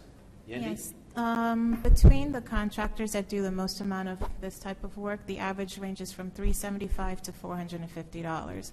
The other thing that affects the cost of the slab is whether or not the contractor has their own concrete company, like one of the annual permits do. So they can afford to charge less per slab. But the regular contractors, there's normally a minimum of $300 where they have to order the concrete, whether it's one slab being poured or whether it's several. So there are other cost factors that make their prices range above $400 to $450. But we're in that $400 to $500 range. $375 to $450. To $450. Okay, just because I didn't know if it got into the thousands, or if it was that range. That helps me a lot. And the more work they do, the more the cheaper price it goes becomes. down. Sure. Yeah. Right, if you can get some of your neighbors, Correct. in the same general area, Correct. get 10 slabs together, they'll give you a better price. There's another thing, Yendi mentioned the concrete. We strongly, strongly discourage any contractor from bag mixing. Yes. We want ready mix, bag mixing. Hand mixing. Going to, say, Home Depot, Lowe's, buying as many bags of dry concrete, and then physically mixing it on site, and then casting a slab. We've seen too many quality issues with that we don't see when it comes delivered in a ready-mix truck. That's a big difference for us in terms of the quality and the finished product. We also require that the sidewalk have a struck edge finish and a broom finish for non-slip purposes. That is made sure to occur with our inspection process. Because if somebody says, I can do a sidewalk, and he forgets those minor details, well, they're going to have to do it again because they're not going to have a non-slip surface come winter when it gets to the lice and snowy. Declan, the 21 trees that were removed, were all of them not in good condition, or were some of them salvageable, but the homeowners didn't want to pay for the sidewalk? The majority of them were in bad condition. That's why they were removed. There were very few that were taken down. In fact, I think the only two instances were the tree on Godwin Avenue and the one on South Irving. I don't think we had any trees that were taken down just because of the sidewalks to this point. Okay. I mean, we may have had to take the tree down on South Irving if we didn't have an option to, any other option to go over those routes. So I guess in other words, if the homeowner says, hey, I'm not fixing this sidewalk, I'm not doing this because your tree did this to my sidewalk, then what do we do, is the question. As the ordinance currently stands, our hands are tied. There's not a whole lot really that we can do. And there's from my perspective, I don't feel comfortable going in and grinding a whole bunch of roots and creating a hazardous situation. Stable. As a licensed tree expert, I'm supposed to mitigate hazardous trees and not actually create them. I think by doing that, I would be creating an instance where a tree could either would die and or fall over and cause a lot of damage. And if I can add one more thing with what Declan said, some of the trees that are uplifting the sidewalk, they've already been grounded 4 to 6 years prior to that. So this may be their second time And if, Declan, correct me if I'm wrong, if it's the anchor root that's lifting it up, you can't cut the anchor root because that's what's holding the tree. So those are also some of the reasons why the removals have to take place. And forgive me, I want to go back to Susan's question. So you've got a heaved sidewalk, and the homeowner doesn't want to pay for replacement of the sidewalk. So the village comes in and cuts the tree down. And then what happens to the heaved sidewalk? They have to fix it still. Sorry? They still have to fix it. Right. They have to fix it, right. but the tree is gone, so they don't have to fix it again in another 5 years. But does it still cost them $375 to $450? Yes. Yeah. Right. So I mean, we've had cases where Declan and I are very familiar. We've had two stubborn homeowners that one of them basically told Yendi, "I dare Chris to send me a summons." Well, guess what? That's not a tough one. That is not their best moment. No, but it's part of the process. If, we seek cooperation, but there is that ogre in the back closet that says you can always go through the municipal court process with Judge Fund. And there are two very specific locations. One individual, he got 2 summonses, and we had 2 trials with Declan being the expert witness on behalf of the village regarding arboriculture. Okay. And at the end, the tree was removed, and the gentleman did fix his sidewalk. And so what we're talking about here is not the cost to repair the sidewalk, because the homeowner is going to incur that anyway. regardless. What we're talking about is the 5 or 10 or 20 years down the road that it's going to cost the same amount of money or whatever to replace the sidewalk. That's what this is about? That is part of what this is about. If a tree is next to a sidewalk, as the mayor mentioned, there's a greater chance that you're going to have a root uplifting that sidewalk. As Declan said, it's hard to predict, is it in 3 years, in 5 years, in 8 years? We've had residents complain to us that I just put those sidewalks in 10 years ago, and now you're sending me another letter. Well, you are correct, sir, ma'am. However, there is a defect that's been observed in that sidewalk. So if you do remove the tree and don't put another tree in that spot, the chances of a defect related to a tree root is mitigated. So what is it we're contemplating as a step forward on this issue? So I thought it was important to have this discussion so we all understood what this is about. And I think it's a great discussion. Yeah. So and ultimately, look, if somebody receives a notice, a defective sidewalk because a tree lifted the sidewalk, and they do the repair, and then in we'll say 3 years, the sidewalk is lifted again.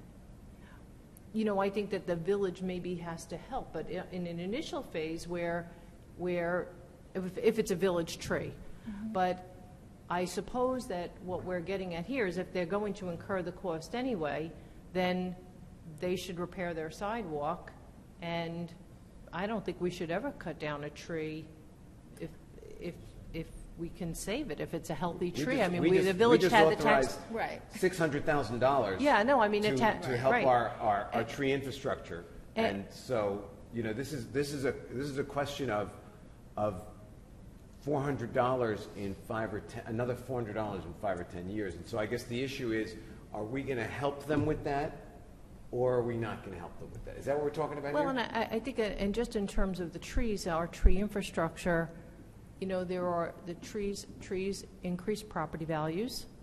The more trees, the lower the crime rate.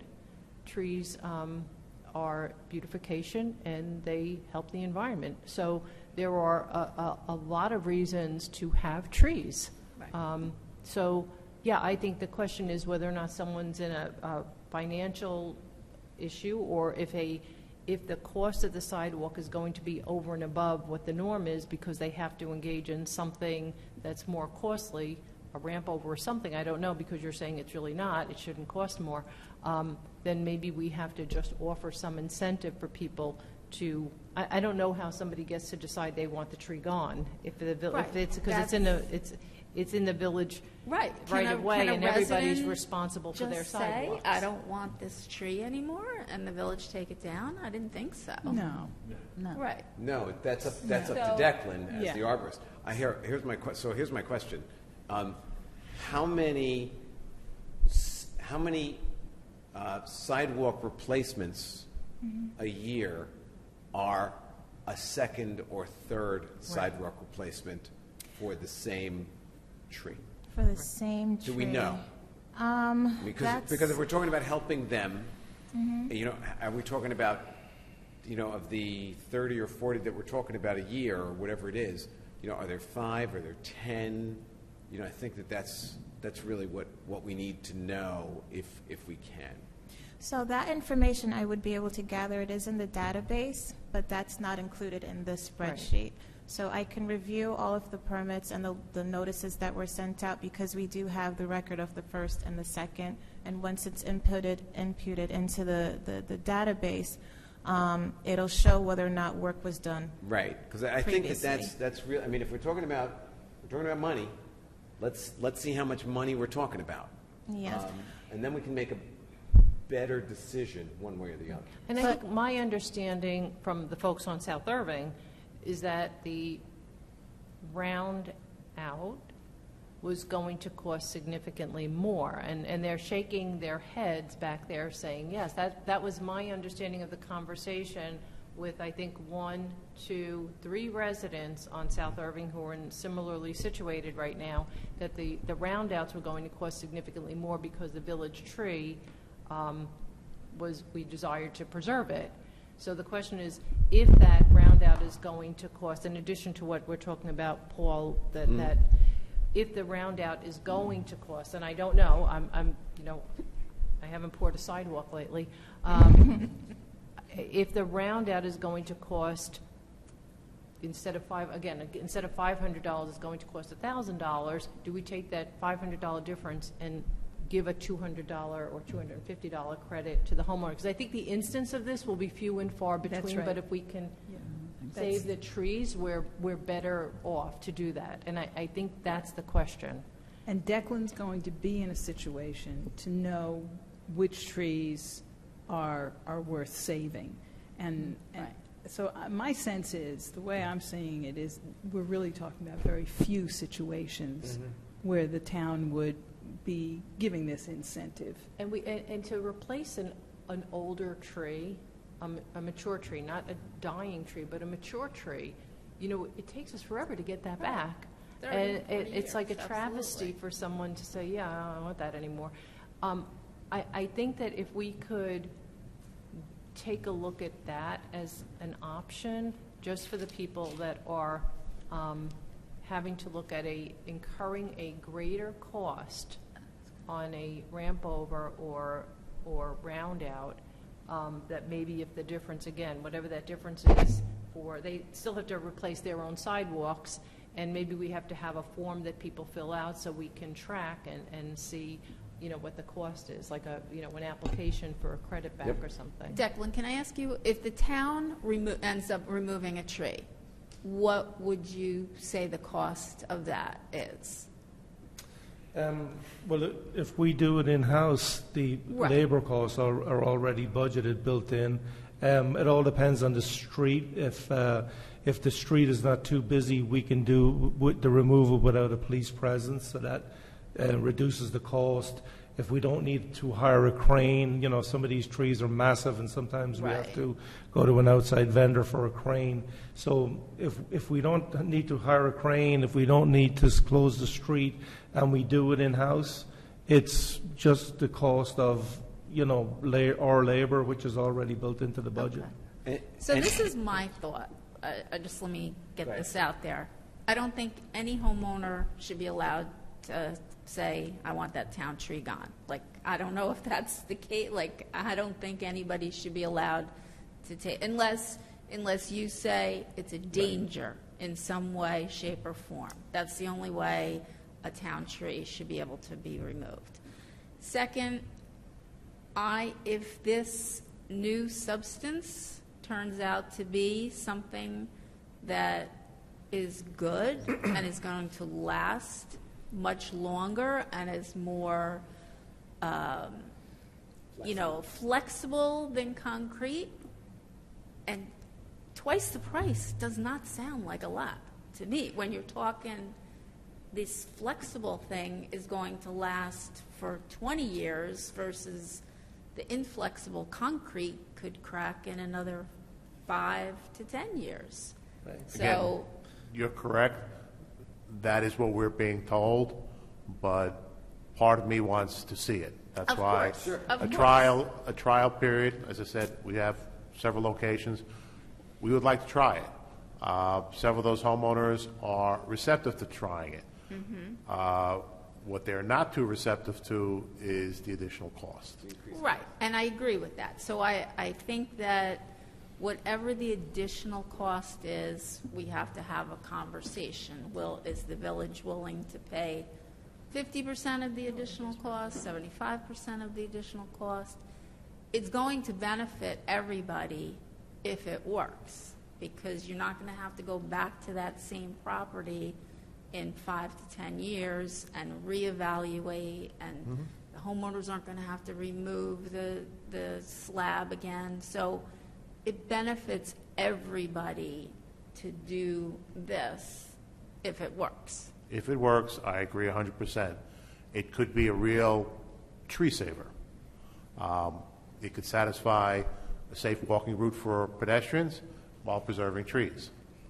Right. But here we have an opportunity to try. And save can. labor, save time, it's just a win-win for everybody. To follow up on the original thought that Lorraine put forward, is there such a thing as a healthy tree that was taken down because a homeowner didn't want to pay the cost of the concrete work? Has that happened? Yes, it has. Because if they don't want to pay the additional cost, then the only way to make room for the sidewalk is to go in and blast the roots out and have no roots in the way of the sidewalk. By doing that, we're creating a hazardous situation with that tree, because the tree doesn't have a root system to support itself or to try and maintain itself, to keep itself alive, because we've removed X amount of its root system.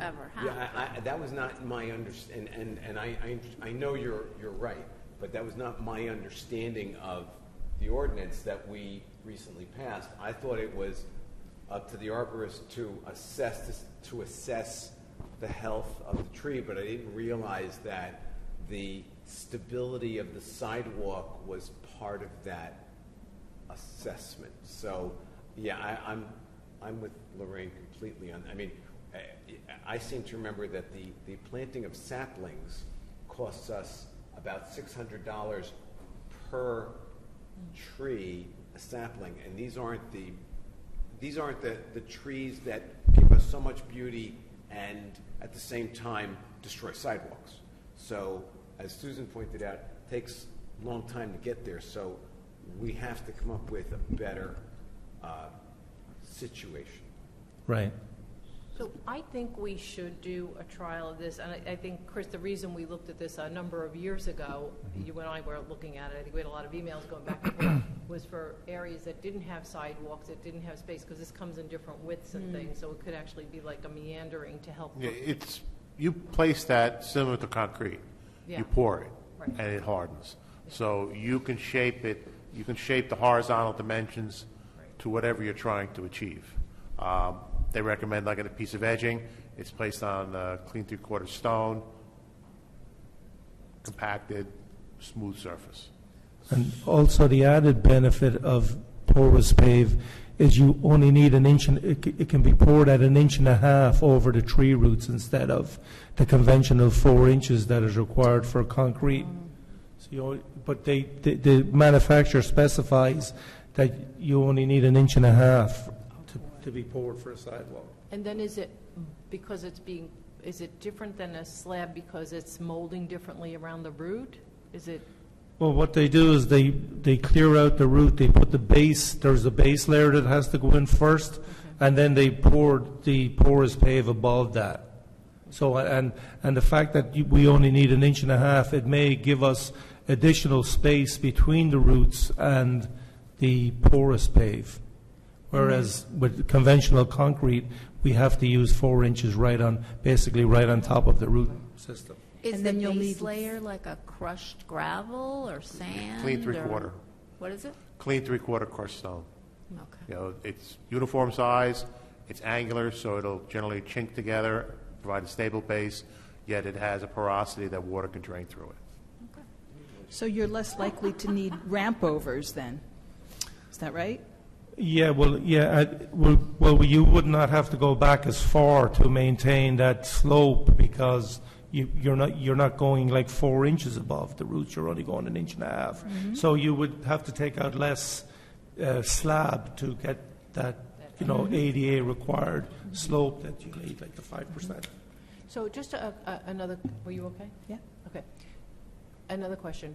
So the trees on Irving that I think they're just taped up right now, yeah. So there's no slab there, they're open, they're exposed, and we have a caution or something kind of tape around those. So they're not in danger, imminent danger that they're exposed or anything to like the trees are safe, right? They're village trees. They're actually breathing better because they don't have a concrete slab on top of them. No. They're happy. Yeah. So And when it do rains, they think- get water right away. I think that on Irving, I feel like, and because I know Catherine is here, and she and I had this conversation, I said, oh, I wish we would have looked at this a long time ago, this material. I think we should do something with this and at least give it a try, because if it's has some longevity and helps the tree, and it has that little bit of movement, it could be a really great solution moving forward and into the future. So I think that we should do this on a trial basis, select a couple of homes, and then we can monitor it. I mean, if they're all in and, whatever that cost differential is, I don't know if do we absorb that through our tree budgets on a trial basis, but what happens in the long run? Who pays for it? So those are a couple of questions we'd still have And to I answer. think also we have to determine, since the majority of the trees are uplifted by the slabs are uprooted by village trees, do you want to do it, as Paul was indicating, maybe the second time or the third time? Do you want to do it the first time? When is it that we step in and say, okay, we're going to help you out? Because how many trees, how many slabs of sidewalk do we replace a year?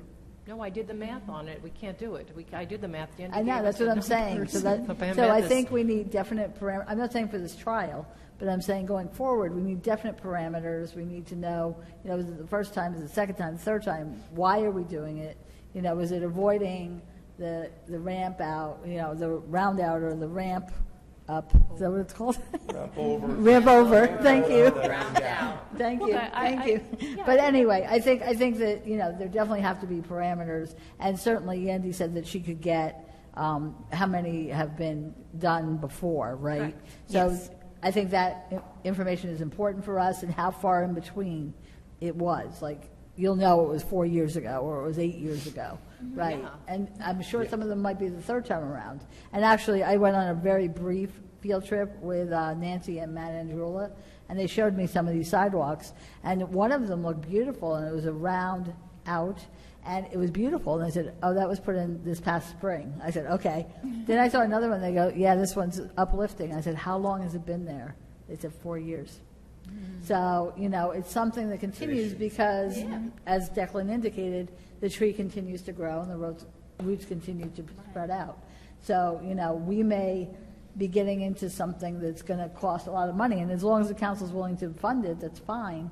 And we'll just have that as part of our annual capital budget, and it'll be X amount of dollars every year. Yeah, I think we have to get the information from Yandy. How many trees a year are we talking about, period? And which I think you have already, but how many of them are repeat offenders? And popped in my head. yes, For there you go. offenders. It was weird. Great minds.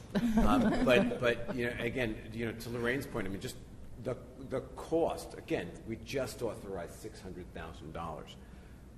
There is no way that we can allow a mature, healthy tree to be taken down. And if that means that, well, we're going to spend $600 to plant a sapling, and we're going to spend X amount of dollars, but we need to know what that is in order to preserve these trees. I think that's the path that we're all headed down. Yeah, and again, I don't think we should be paying for a sidewalk replacement for people. I think what we should be doing is looking at how many repeat offenders, how many times that happens, in what duration, in what time frame does that happen, Yep. and then if there's somebody's incurring a cost over and above a traditional sidewalk install as a result of a roundabout or a Roundabout. no, a ramp over, Ramp over. ramp up, roundabout. or whatever. I Those don't two know when I'm things. recusing myself, but I got this one. Roundabout is when you drive around. So, round out, not about, I said round out and ramp over. So if there's an added cost over and above, that maybe we can just, it's to our, we benefit if a homeowner says, look, I'm not going to incur this cost. And I'm sure everybody listening is going to say, okay, no, I'm not going to incur that cost. I hope not. But if they can't afford to incur the cost, or they don't want to, it is to the village's benefit to save those trees by saying, if there's a $500 difference, not talking about the whole sidewalk replacement, but a $500 difference to do the roundout, well, we'll give a $250 credit. Whatever that difference is, then it doesn't really, like chip that much away at our budget, but we save the trees. Yeah, and well, I think we're gonna save whatever we do. We're gonna make sure we save the trees, Right. and it's not gonna be the option of the homeowner Right. to get rid of the tree. And Yendi, who has shown that she is the data collection magistrate, will get us this additional information so we can make a better informed decision on how we get to the goal that we all want to get to. I have one last question. Declan, do certain trees lift up sidewalks more than others? Yes. And do we avoid planting those? Yes, like Zelkova is just a horrible tree for lifting sidewalks. They send out a buttress root or a flare root that's very high up, and it goes right out into the sidewalk and starts tipping the side of the sidewalk that's closest to the tree, because that's just the way it grows. And we don't plant them. I don't plant them at all. And then, if we're going to try this porous paver, it seems to me, if I recall correctly, on South Irving, there are a variety of trees that you would be covering, if those are the ones you're going to do for the test of this material, and you'll get a feel for how the trees react to it. Right. I mean, Various in species. South Irving, I think there's two sweet gums and a honey locust. Yeah. That we're dealing with. So the sweet gums are hardy trees, so they should respond pretty favorably to the porous pave. I believe. Okay. What I'd like to suggest to the council, if it's acceptable to you folks, I'd like to prepare a resolution for you to consider next Wednesday, outlining the trial program. What I would recommend is that we offer this to residents, the porous pay for them to do, and that the village would reimburse them on a voucher for, say, 50% of what the cost is. It may be a little bit of additional cost to the resident, but then we get this product going, and this would be for, like, say, limited to 6 locations.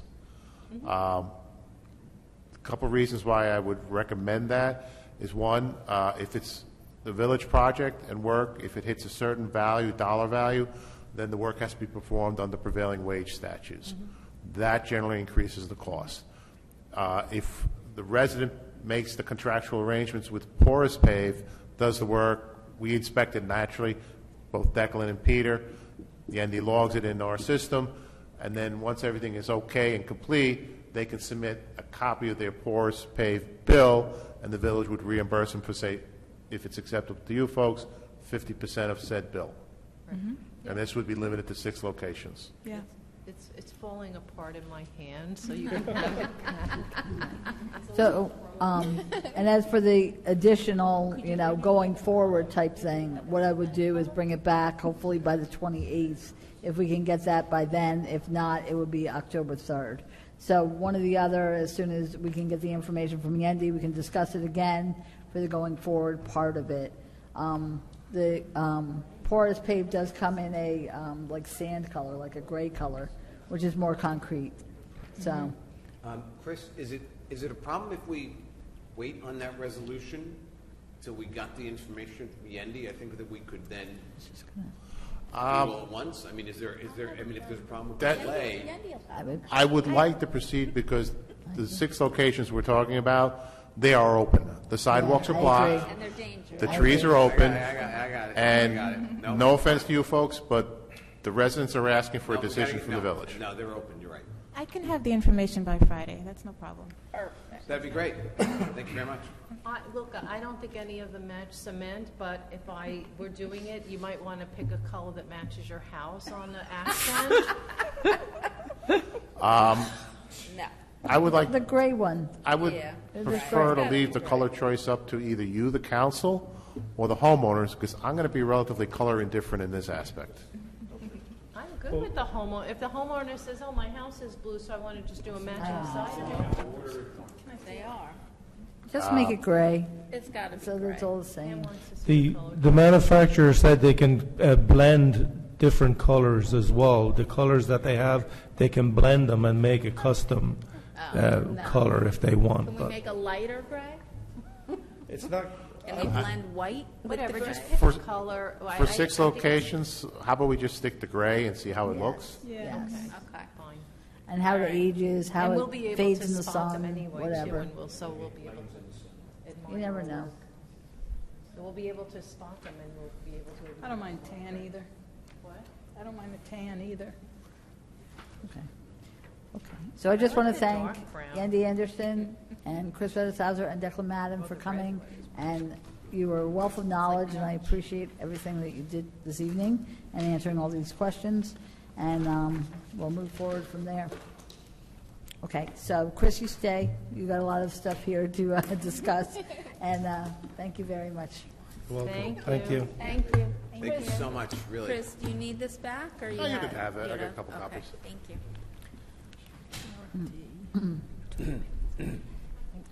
Okay, the next item is for Department of Parks, tree planting in the Village of Ridgewood. This is for the Central Business District. There were 4 registered plan holders, and we received 2 bids. And the low bid was received from Eastern Landscape Contractors of Tinton Falls, New Jersey. It's a quote of $112,965. It will be funded from the 2022 capital budget. Any questions?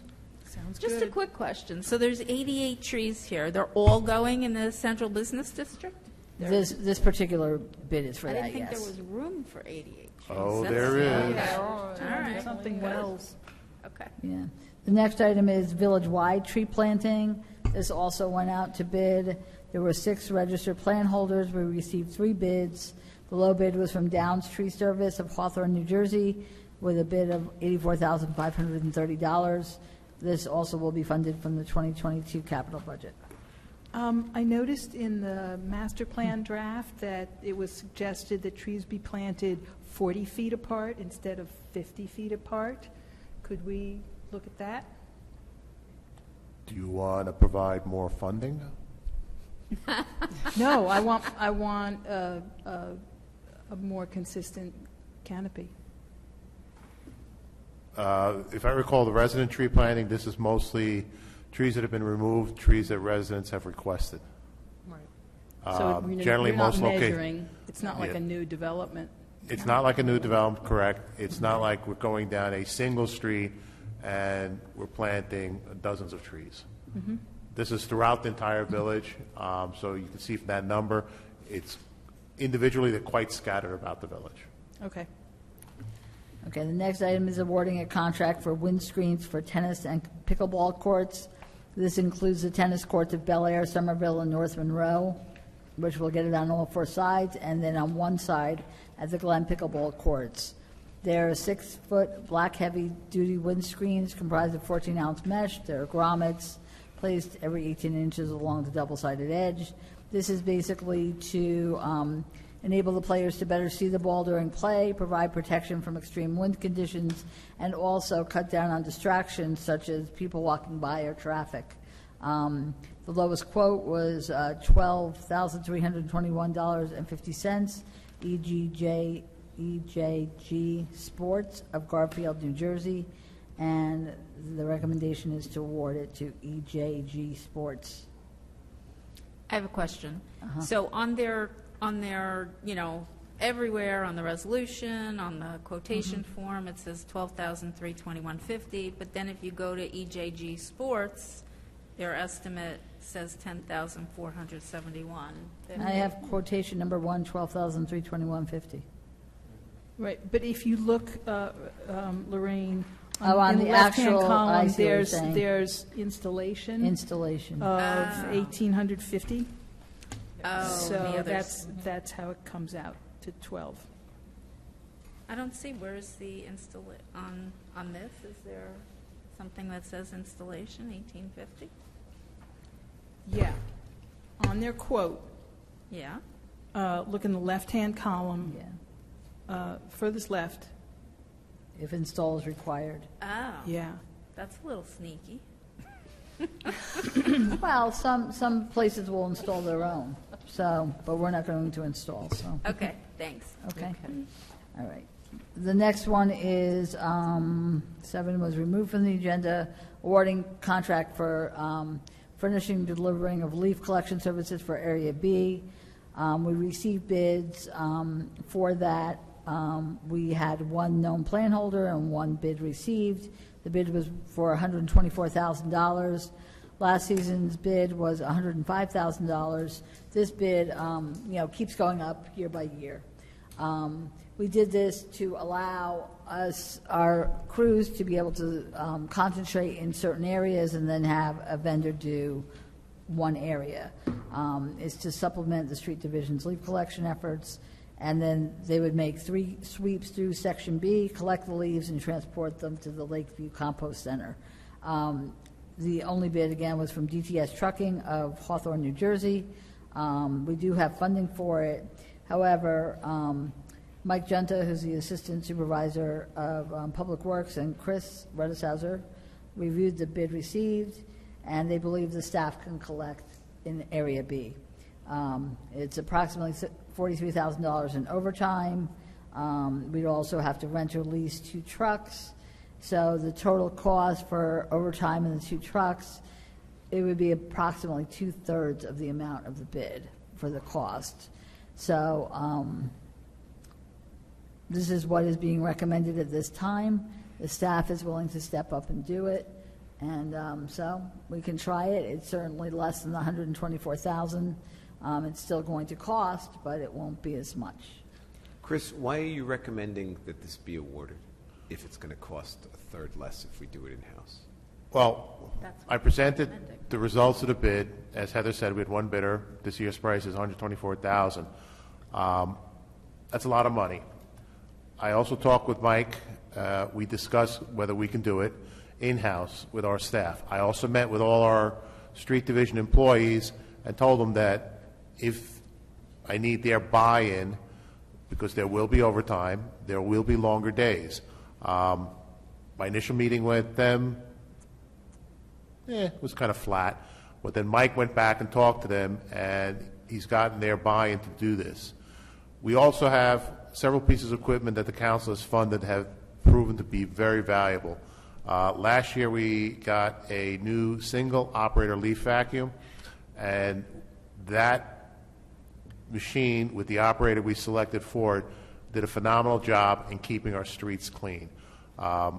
He diverted from what we had done in years past where we only worked in one small sector of the village. Basically, if he saw a leaf pile on a main road while he was traveling, he sucked it right up. What we found that did, it kept the village much neater and cleaner looking. You folks would know best as to whether you got complaints from the residents on the quality of leaf collection or not. That feedback, if I recall from last year, was we had very minimal complaints, and we feel that we can do that again. We also, funded by the council, have a second leaf vac on order. We anticipate delivery of that probably in November, mid-November, in time for the bulk of the leaf collection. That, too, will circulate throughout the village, primarily on main streets, primary traveled ways, the county roads and the main roads the village controls, and just get every stray leaf we can get up. If we can do that, we'll keep the village looking a lot neater and cleaner, and we can get with the heavy equipment for the bulk leaf piles. We feel we can do this. Yeah. We feel we can bring it back in-house, and as Heather said, we feel we can be at 2/3 the cost of what we were quoted by the bid. Great. Yeah, I so mean, as Heather said, we do have to lease, we have to rent 2 trucks. We've gotten preliminary pricing on that. Again, we feel we can do this. A side similar to this is the same way Mike and I are approaching snow for the coming winter. We're bringing all the snow plowing in-house. We've got the water company guys that are going to help us. We've made arrangements with Rich Calby as to how that's going to be billed because of the litigation that had ensued, and we feel we can also do that in-house with our village employees. We have also found over the years that sometimes vendors are great and wonderful with our residents, sometimes less so. We do know our employees are much more accountable to our residents, to the council, and to management, because they know if they do well, they hear about it. If they don't do well, they also hear about it. Can I just, oh, sorry. Sure. No, go ahead. Sorry. So I just want to add, first, I'm going to say thank you, because when I saw this last week, Heather and I were doing the agenda, and I was horrified at the amount, because when we started this, was that 2015 that we first did this, and I think it was like $56,000 or $62,000. Yes. And here we are now, all these years later, and I think we brought this up 2 years ago and said, this is really getting expensive, and it's only going up. We have to do something, because we can't continue to afford to go along this trajectory. So I think we have to do this. We have to give this a shot, and I just wanted to say thank you to you and to Mike and to the staff who said, we'll give it a shot. I think that we are grateful. So we believe we can do it. We did, when we first bid out leaf collection, we've had a number of different vendors. Yep. Several did it for 1 year and then never came back and never wanted to come back. I think it's a lot because they discovered that, we told them how we do it with heavy loaders and trucks pushing large piles together. If people are not accustomed to doing it in that manner, they look at us like, why do you do that? Just use a vacuum. Then they realize that the quantity of leaves we have on our streets dictates the way we do it. So, and I'll respond to the earlier comment about you would know whether or not you had complaints last year. Last year, people were complimenting the job that was done, and I think that was resolved with the vacuum truck and other things. So I think that it was a fabulous job last year, at least the areas that we did. So do we give it a shot? Thank you. Mike and I want to achieve that level again this year. Yep. People have comments, feedback is available. Email either one of us. I think our email information is on the website. Let us know how we're doing. Let us know what we miss. If we miss something, we'll address it. I'm very impressed with the staff's willingness to do this, but I would like your assurance that, in your view, this is not going to compromise their health or their safety. Oh, safety won't be compromised. We're looking at maybe an hour or two overtime during the week. A very rare Saturday if we get a massive drop all at once. Right now, we're thinking we may get an early drop this year because of the dry period we had. Again, time will tell. And then we also have the horrible thing in the back to always worry about, and that's the white stuff snow. And you think it'll only take overtime, not straight time? Well, they are working on straight time. Right, but they're not twiddling their thumbs. I mean... Oh, no. They're collecting the whole time. They're not allowed to twiddle their thumbs. That's the other thing is Mike is on the road, I'm on the road during leaf season. In the past, we've heard scuttlebutts that crews would go hide. There is no hiding. We know where you are. We're tracking you. Yes, we are. We have GPS in the great majority of our equipment. That GPS could tell us exactly how long you stopped in front of Wilkes Deli for your cup of coffee, and whether that cup of coffee took 5 minutes or 50 minutes. 50 minutes, kindly explain yourself. We have that ability. And the staff knows that too. Okay, good, very good. Okay, so we will have a resolution then to reject that bid next week. The next one is the awarding the cooperative purchasing contract for replacement of Headworks equipment, which are the bar screens for the water pollution control facility. So during IDA last September, the intensity of the incoming flow to the water pollution control facility destroyed the bar screens in the screen building and grip facility. The bar screens are used to remove heavy particles and non-biodegradable debris from the sanitary sewer flow. The bar screens are a specialty with few vendors. Working with PVSC Cooperative Purchasing Program, they found a vendor, Rapid Pump and Meter Service Company, Inc. of Patterson, New Jersey, who does this work. They have given a proposal to do the work for $2,037,620. We do have $1 million at the moment. We could award the contract for $1 million at this time. This will enable Rapid Pump Meter Service, Inc. to order the necessary equipment. The lead times are about going into 2023, and we now have to wait. We're still waiting for FEMA funding. We've heard back from our insurance that they will not be reimbursed. We will not be reimbursed for this destruction of the headworks. FEMA, it could be another couple of years before we receive that. So we'll do another capital ordinance for the balance of the $1,037,620 and adopt it this year. And then when the FEMA money does finally come through, we will reimburse that ordinance. Any questions? Chris, how have we been functioning without the bar screens since IDA? Currently, we manually rake a screen on a very frequent basis. We have incurred substantial overtime in cleaning out portions of the system manually. The plant operates, we have two primary clarifiers. We operate lead lag.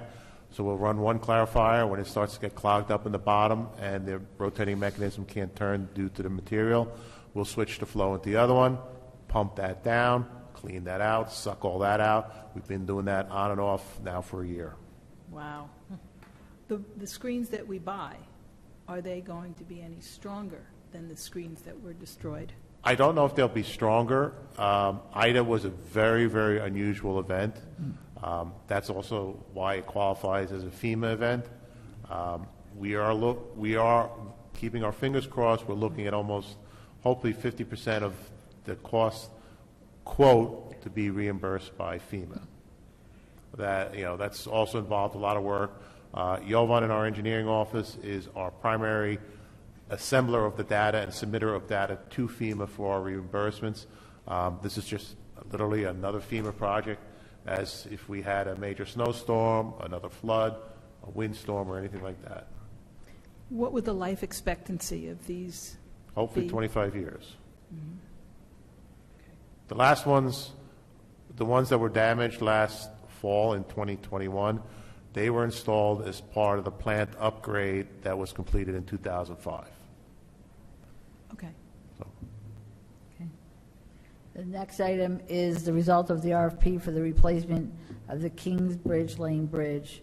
We received 2 proposals back. However, they did not provide us with all the information that was in the RFP.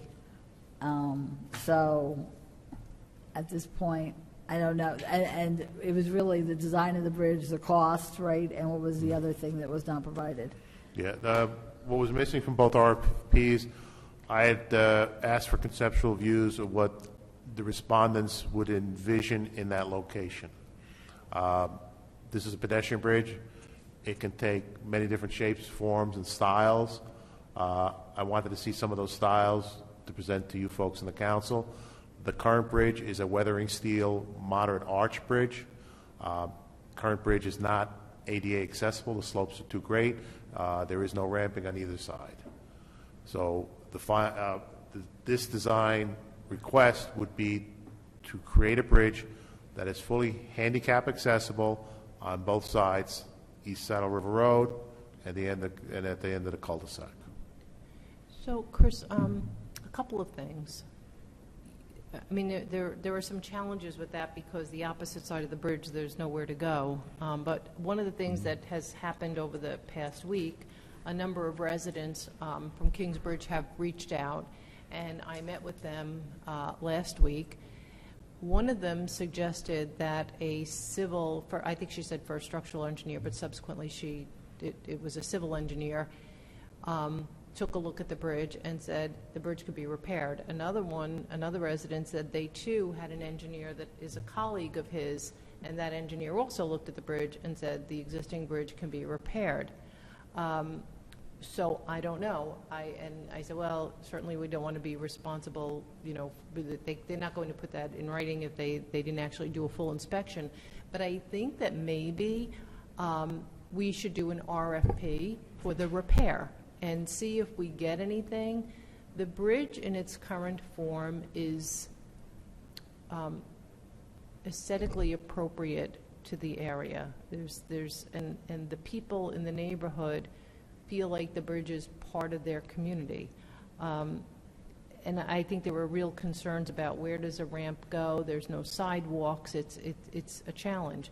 But if the bridge can be repaired and we do an RFP and we've learned that information that it can be, it may be a better approach. It might, in all likelihood, be less costly, and the folks really want the bridge back because that's their.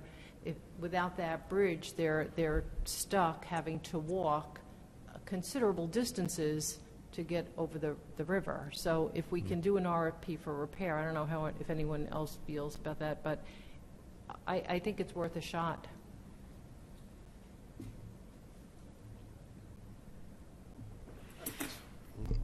Where's the downside? Yeah, that's what I said. Where's the downside? I mean, if and again, it's strictly somebody saying, I got a friend who looked at the bridge. Right. But how much does it cost us and how much time does it take to put the RFP out for? I could probably generate an RFP probably 6-8 hours. One of the conditions, a major condition I would require on behalf of the village is that any work performed be under the signature and seal of a New Jersey licensed professional engineer. That security blanket for the village, I think, is a mandatory. Of course. I'm sorry, say again. A security blanket for the village, so that any repairs done will be done in a manner that are designed to stand the test of time, so forth. Absolutely. I mean, if we decided to go down the original path, do we have to go out for another RFP because the first ones were not responsive? How do you address the shortfalls in those responses? I was kind of surprised that we only got 2 proposals. We had, I think I mentioned in my cover memo, I think we had 6 plan holders. I was surprised. Well, one of them was a resident who was a licensed engineer. He just wanted to read it for his fun. It might have been that friend who said that we could fix it. No, I'll name names. It's Charlie DeMarco. He's our chairman of our Citizen Safety Advisory Committee. He asked for a copy. Go ahead. Sure. And in all honesty, I don't mind bouncing things off him because his specialty when he was in the engineering business was traffic. So, but I was surprised that we only got 2 proposals. I was a little dismayed that we didn't get any conceptuals as I had asked for, or the key item I had asked for was a bit of a budgetary number, because that would, I believe, be very helpful to the council, particularly as we go into our budget season for capital budget. Well, I mean, we got 2 proposals. They were both deficient. So does that mean that if we went down that path, we have to go out to bid again? Or can we engage with these people to get more information. Well, I think these two respondents would be more than happy to provide that if either one of them are under contract and knowing there was going to be some money at the end of the day for their efforts. Could we go down both paths? See if we can get responses from the current bidders to make their packages not deficient, and at the same time put out another package to see if it can be repaired, which we thought initially we did an assessment and it didn't look like it could be, but I'm willing to take another swing at that. I was going to suggest, ironically, exactly the same thing. And I already said it to Heather, but what does Matt say? Well, if we've already issued a bid proposal, they came back with responses, the responses are deficient, it can't be accepted. Right. You got to go out for a bid again before you can start talking to them and having them negotiate or at least give us additional information that'll make a full response. But you can't now accept documents from them that satisfy the initial bid, so you've got to start from square one. I can see where that would be true if you were going to one of the bidders and saying, give me more information, because it's unfair to the other bidder. But here, you would be going to both bidders, treating them the same, and asking them both to provide the same information. Right, yeah. But it's local public contracts law. Yeah. So Okay. Well, you this don't also have much of a say on this it. could be awarded several ways. It could be awarded as a fair and open competitive. It can be awarded as fair what's the right term? Non-fair and as a open. professional service, because it is a professional service.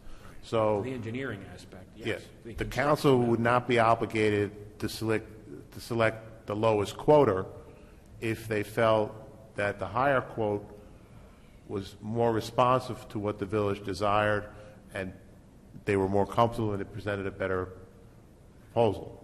And when Chris puts the design quality in there in the bid proposal or the bid itself, depending upon what they come back with, is a quality that isn't based on the lowest number. It's based on an aspect of design that is important to the decision.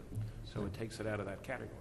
I think that's what we should do, because when you are requesting some conceptual designs, and if we have to go with the lowest bidder, but we like the conceptual design from a different bidder, so we should be doing it the other way and then go for the repair RFP as well. That's the approach I would take.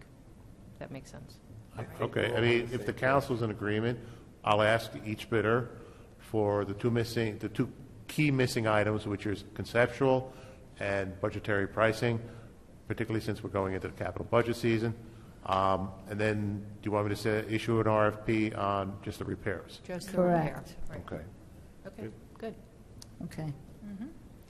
The next item is the desilting and desnagging of the Hohokus Brook and Saddle River.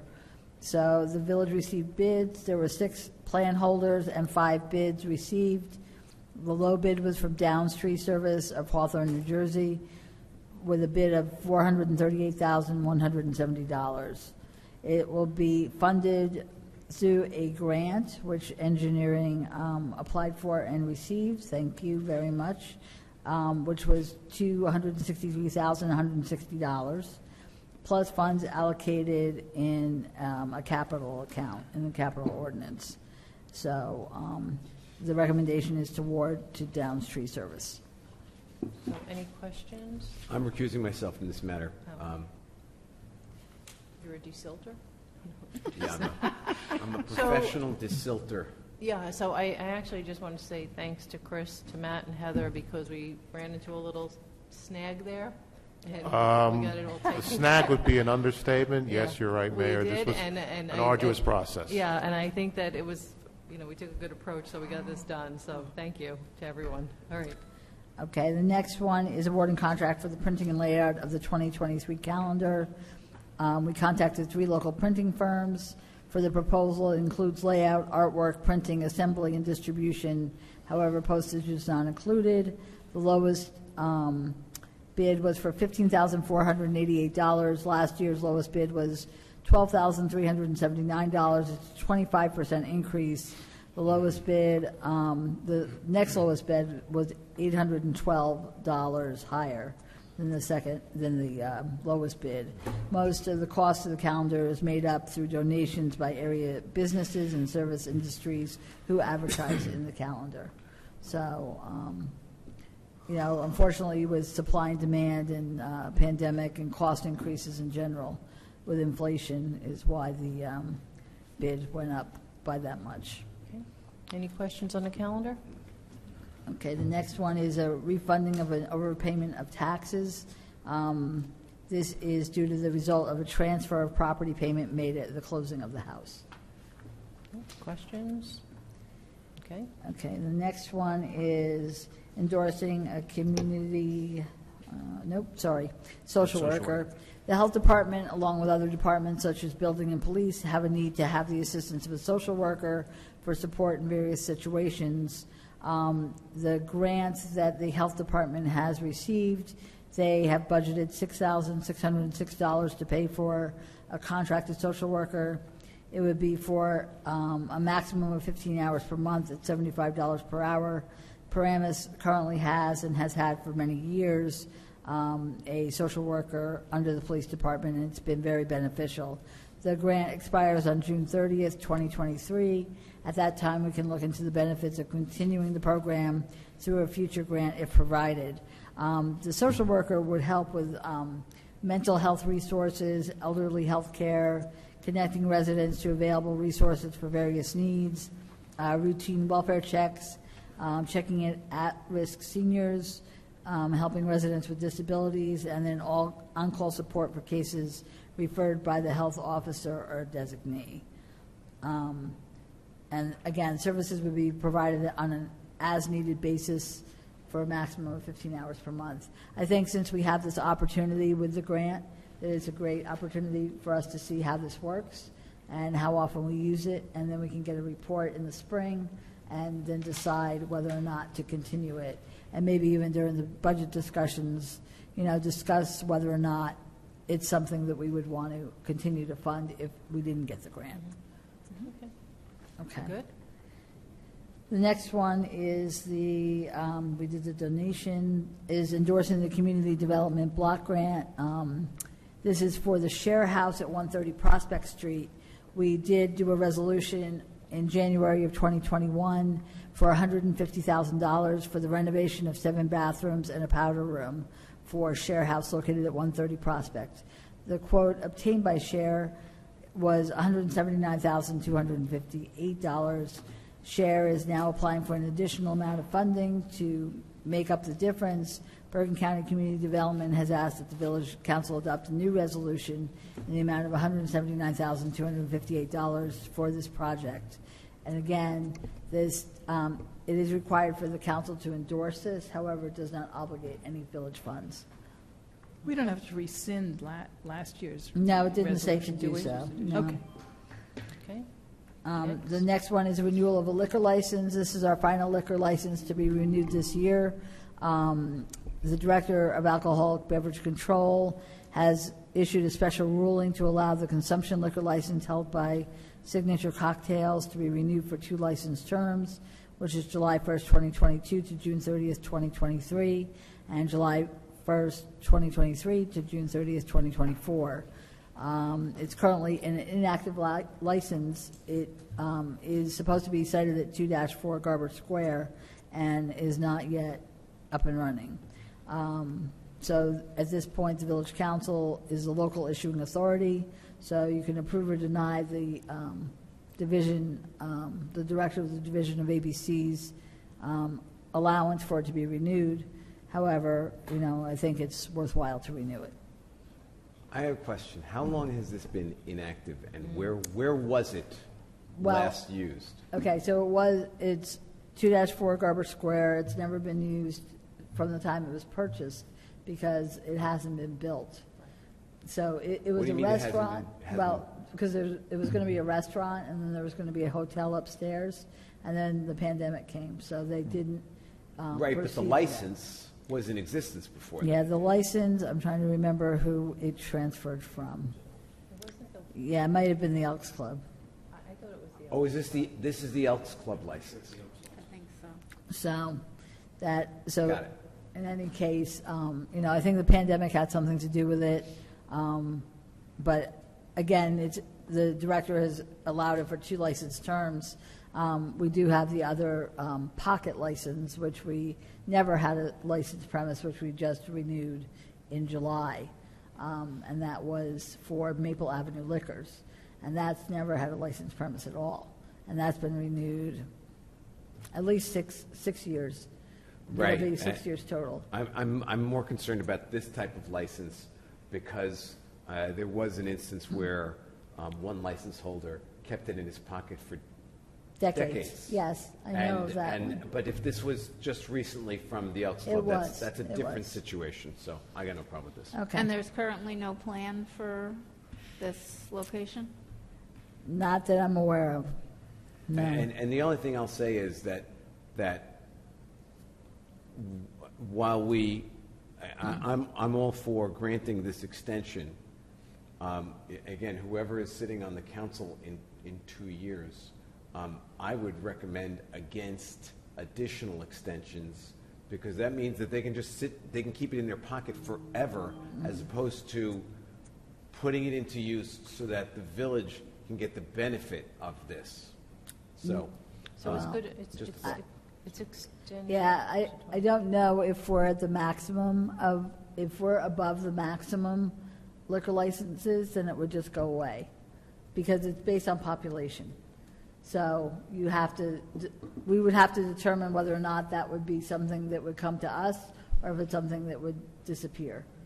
Well, more than likely, under the statute, they'd have to go back to the state alcohol beverage control to get an extension again and be in the same position that it is right now, where they grant an extension subject to approval by the municipal council. So they'd have to go back there first, explain their reasons. It could be challenged if you wanted to challenge it there, but I think you also got to find out what the ramifications are if you fail or if we decide not to grant that extension. And then you also have to see if you're going to disparately treat a consumption license versus a distribution license, because we have a distribution license that, as of 2024, will have been renewed for 6 years.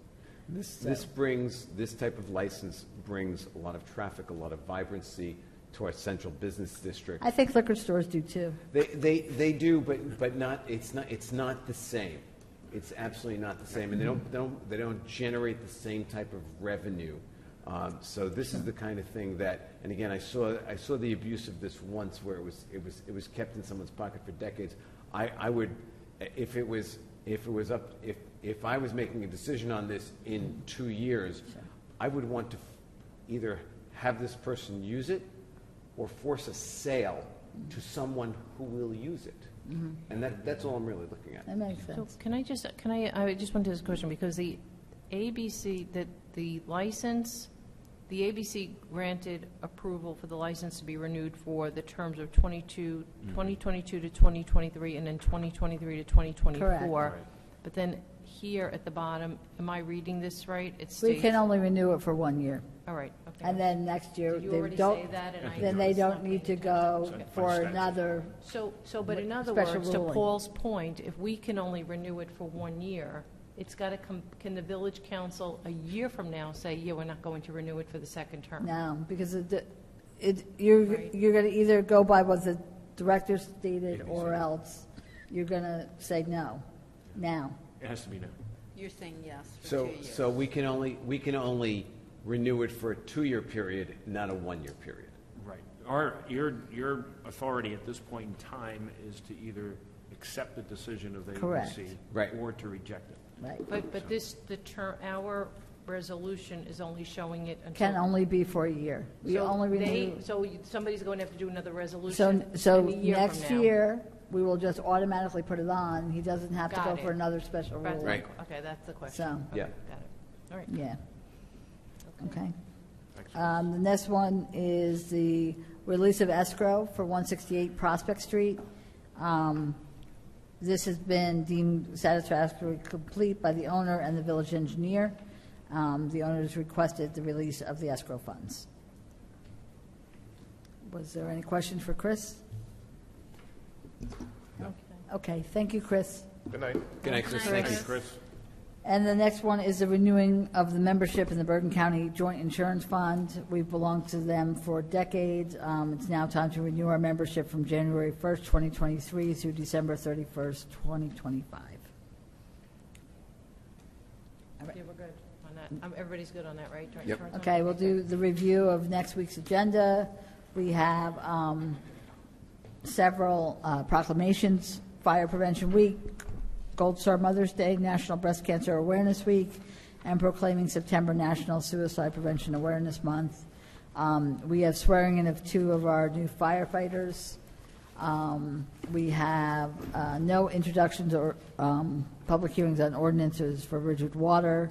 We have several resolutions for Ridgewood Water, awarding professional services contract West End and East Ridgewood PFAS design, award professional services contract Valley View tank improvements, award contract CARP PFAS treatment facility upgrade and raw water main from Linwood Well, additional award of contract servicing and repairing of potable water pumping facilities, rescind and replace resolution 22-185, leak detection services, appoint authorized village representative for iBank PFAS loan funding, and declaring property surplus. Ordinances for public hearing includes amending Chapter 265, Vehicles and Traffic, establishing stop signs, Eastside Avenue at Al-Anon Road, and amending Chapter 265, Vehicles and Traffic, establishing stop signs, Highland Avenue at Greenway Road and Greenway Road at Knollwood Road. Ordinance continued public hearing is amending Chapter 190, Land Use and Development, window displays for vacant storefronts. We have, under resolutions, award of contract for the layout, printing, assembly, and distribution of the 2023 village calendar, awarding a contract. We're going to, I guess, take this off for the electronic budget. We'll talk about it again at the end of September. Awarding contract styrofoam densifier and related materials. Award contract windscreens for tennis and pickleball courts. Title 59 approval and award of contract for Central Business District tree planting. Title 59 approval and award of contract for village-wide tree planting. Title 59 approval, nope, we're not going to do that either, sorry. This is a leaf collection. We're going to reject the bids for the leaf collection in Area B. Title 59 approval and award of contract for desilting and desnagging of the Hocus Brook and the Saddle River. Award contract under the North Jersey Wastewater Cooperative Pricing System. Replacement of headworks equipment for the Water Pollution Control Facility. Awarding professional services contract for a social worker for the Health Department, Building and Police. Confirm endorsement of Community Development Block Grant, Share Inc., bathroom renovations. Cancel 2022 budget emergency appropriation, heavy-duty rear loader packer truck. Authorize renewal of liquor license, Signature Cocktails, LLC. Authorize refund of property tax overpayment. Authorize release of escrow funds, 168 Prospect Street. Authorize renewal of membership in the Bergen County Joint Insurance Fund. That's all I have. Were any of those off of the consent agenda? We're good. No? All Okay. right. With that, we will go back to public comment. Name and address for the record, not to exceed 5 minutes.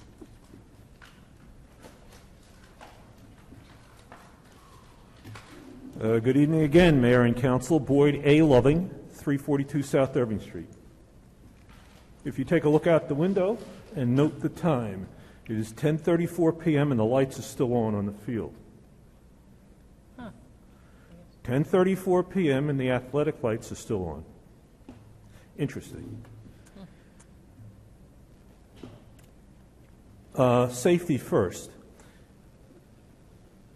Ms. Schmidt is still here. Ms. Burton Walsh is gone, but they mentioned the last time they talked about the sidewalks on South Irving Street that school opens soon.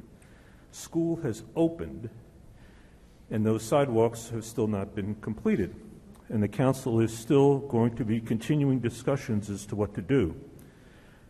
My recommendation is that a member of the police department's traffic safety team check all of the sidewalks that are still open to make sure that children aren't being forced into the street because those sidewalks are open. On South Irving Street, because I live there, I note that there is some yellow tape up, but I don't know if that tape is effective enough to keep the area safe and to direct the children as to where they can safely walk.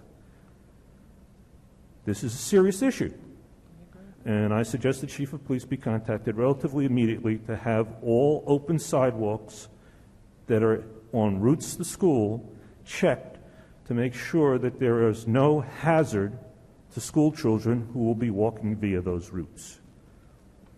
Should be done tomorrow.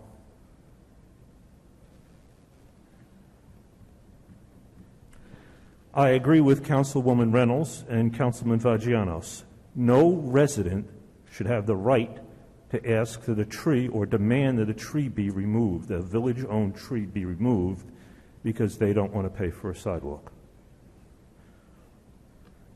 It did happen on South Irving Street. It happened. Don't know how it happened, but it happened. That shouldn't have happened. If that is the way the ordinance reads, and that seems to be what was said, once everybody gets wind of that, who in their right mind is going to pay a few $1,000s to have their sidewalks replaced when they could just have their trees removed? I don't want to see what Ridgewood looks like if all these trees start to come down because people don't want to pay for their sidewalks. So something has to be done to straighten that out so that the resident doesn't have the right to say, I want that tree out just because I don't want to pay for the sidewalk. You buy a home, your responsibility is to take care of that sidewalk, not to have the tree removed so you don't have to take care of the sidewalk. I don't know how that ordinance ever got written and got on the books that somebody could be allowed to do that. The de-snagging and whatever of the Hohokus Brook, if my memory serves me correctly, didn't the Mosquito Control Commission used to do that for us for free? Why are we paying over $400,000 to do that now?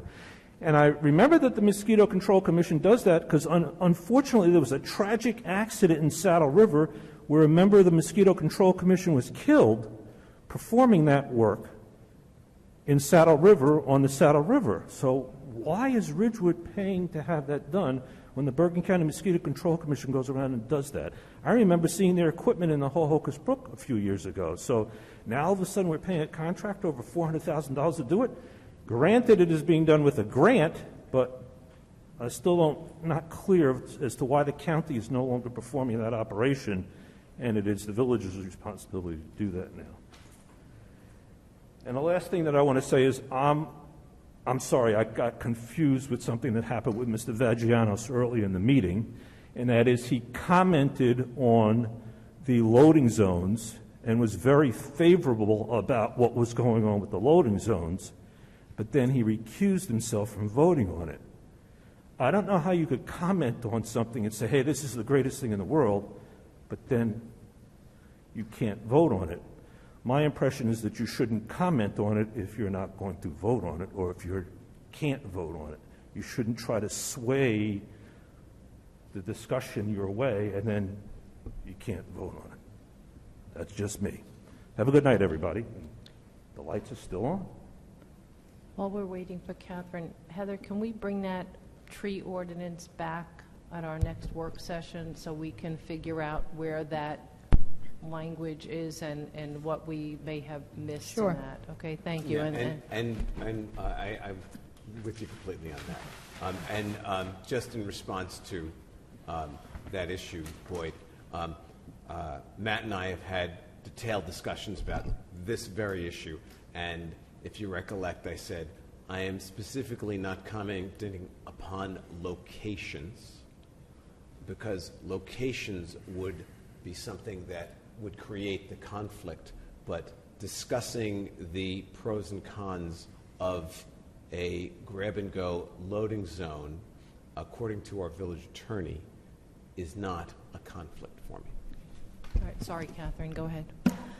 Catherine Schmidt, 123 South Irving Street. I'm feeling very happy right now. I think this is a joyous occasion, and I'm like, wow.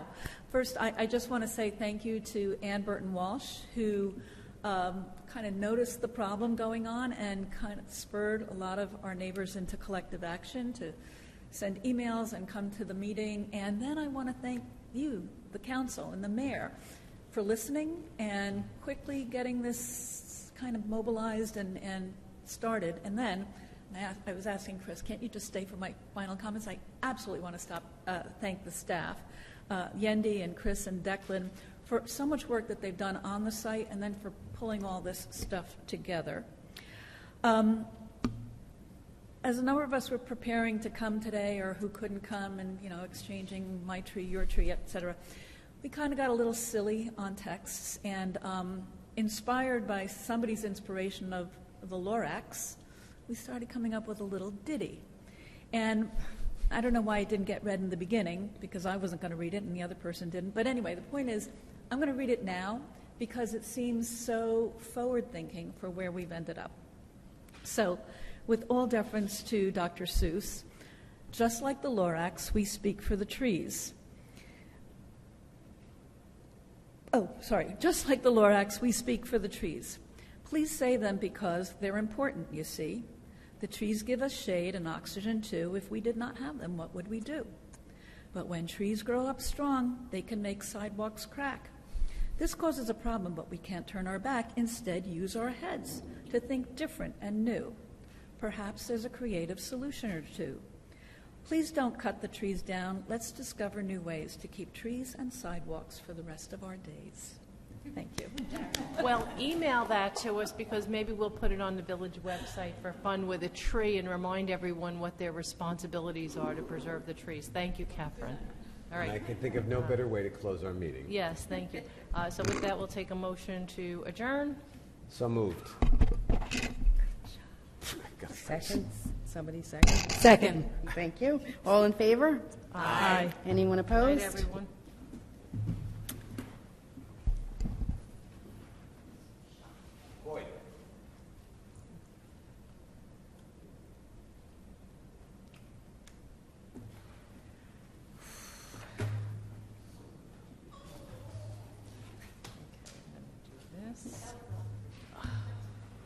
All right, I mean, I almost, that's it.